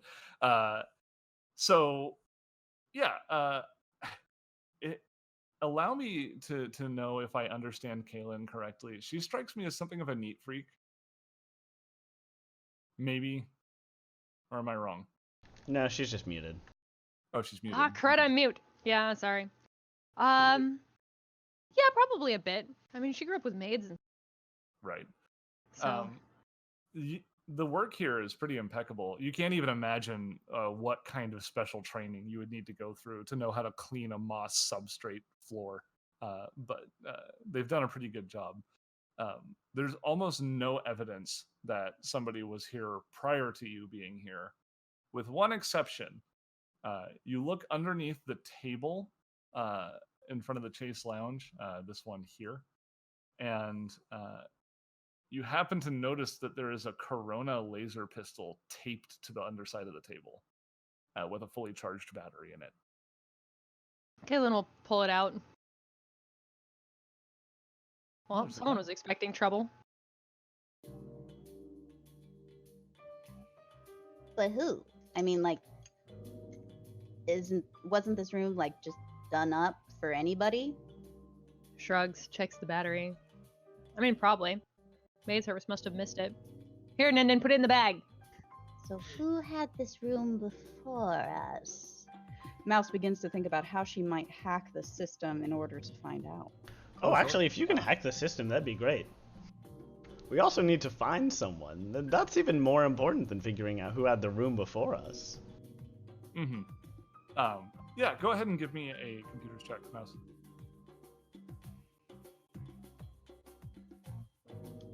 31. 31 twice somehow. You're able to use the establishment's Wi-Fi network, and you're able to kind of dig in a little bit, and without alerting anybody, bypass some security protocols and get to some inside information. Looking up the particular room that you have, it was rented out by somebody before. Nobody that is of any interest to you. It just seems like it was another patron, somebody who maybe thought they were going to do some bad stuff to the Vestrani, or for whatever reason was suspicious, and apparently they forgot to bring one of their guns with them. Trouble in paradise. But nothing especially suspicious. What you do see that kind of interests you, you're not really sure what to do with the information, but when you are just kind of browsing around, you do notice that they have like a registry for property that's taken in as a stake. You know how people can submit just credits to get Yeah, or chips. like lose their house. Yeah.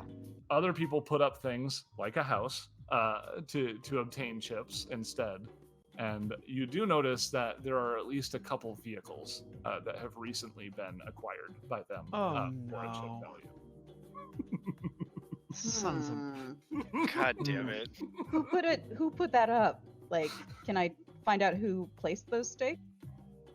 Well, you may ask, and it looks like it's none other than Illurian. What? This is totally unexpected. Never Okay, would have found guessed in a Illurian, million kind of. years.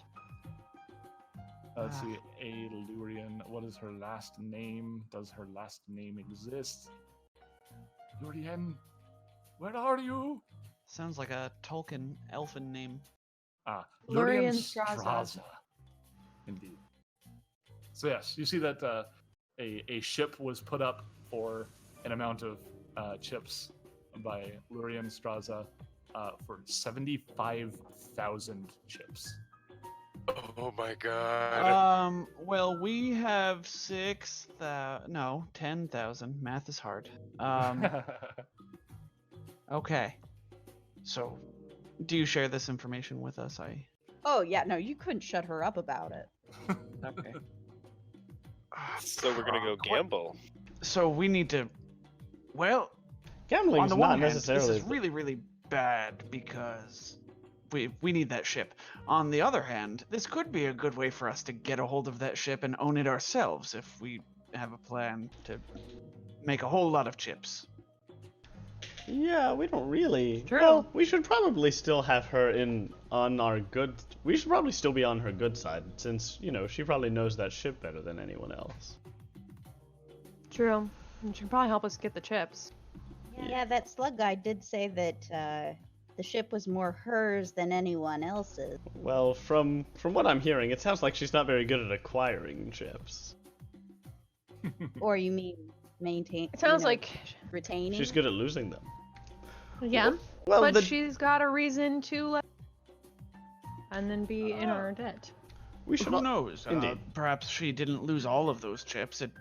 Does it show her individually spending chips? Does it? You can't really track her chips. You think you might Yeah, I have didn't to think so. actually track her down in order to get the full story.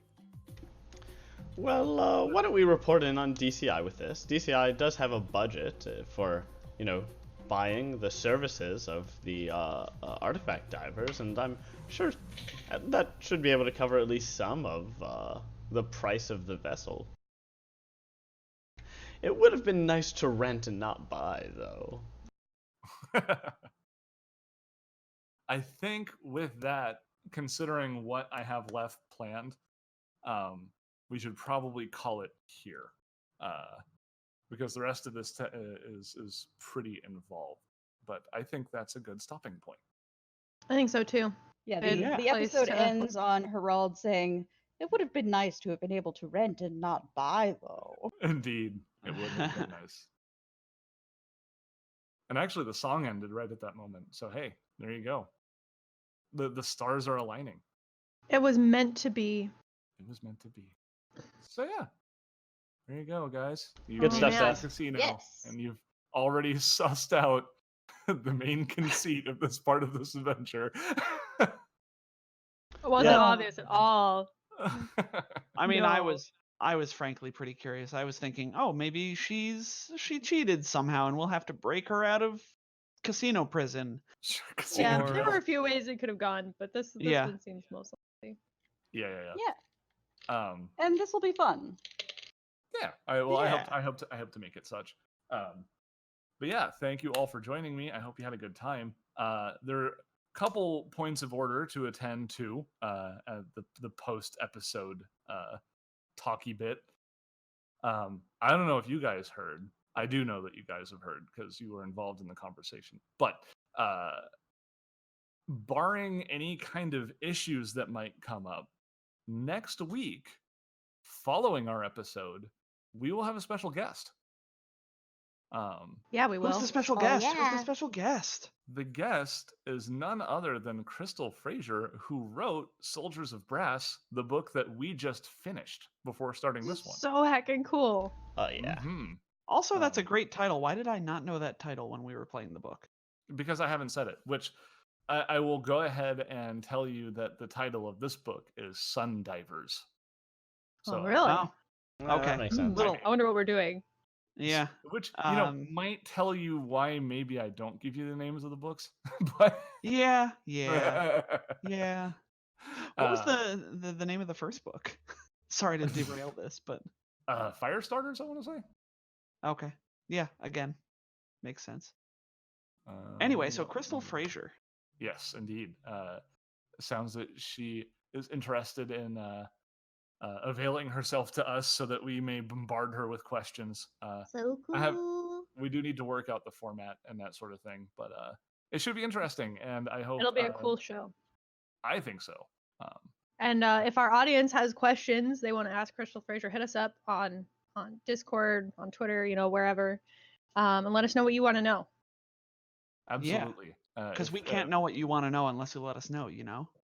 I'm know? definitely not going to echo that sentiment because I have never conducted an interview before, but because I am just trying to provide an opportunity. It's definitely not the other thing. I just want to give people the opportunity to ask questions. I've done hundreds of interviews, been there, done that. I totally Got know what the I'm Now doing. T-shirt. it's our turn. Wrote the You IO want book. to step back a little. Let other people Yeah. have a chance. Yeah, that's it. That's the story, and I'm sticking with it. We should just have Max ask all the questions. He's done this. I'll probably definitely ask Max for a little assistance. Ask Mask. The Masked Max. That's hard. That Alright, is hard to say. That's a difficult Masked one. Max. Anything else anyone would like to bring up? Speaking Nope. of Max, don't miss shooting the crit tonight. Have a fun Oh, game. Yeah. What? Do we have a, I think do we have Drew is going to be on. oh, I is it believe that's gonna be Drew on? is going to be Uh-oh. on, yes. If, All right, we're gonna be my looking at memory robot- serves me. We're gonna be looking at action figures again, everybody. Yeah, I want an Ooh. actual rundown. Of what's going on Cosmic Crit for once, because we've been shooting the crit about everything else. Mhm. except Cosmic Crit. Well, So. this most recent episode of Cosmic Crit was mostly starship combat, and there's some It character was bits a that's long that one. yeah, it was a cool one. Yeah, But it was. there's- That was like the most nail biting starship combat I've ever seen, for and it was in certain. the end of book 1. Right. Yeah. But I mean, even as exciting as the starship combat was, I'm intrigued to see how much discussion could be done about it. So my theory is that it's going to devolve into Gundams within the course of like 15 minutes. So we'll see. Place your bets.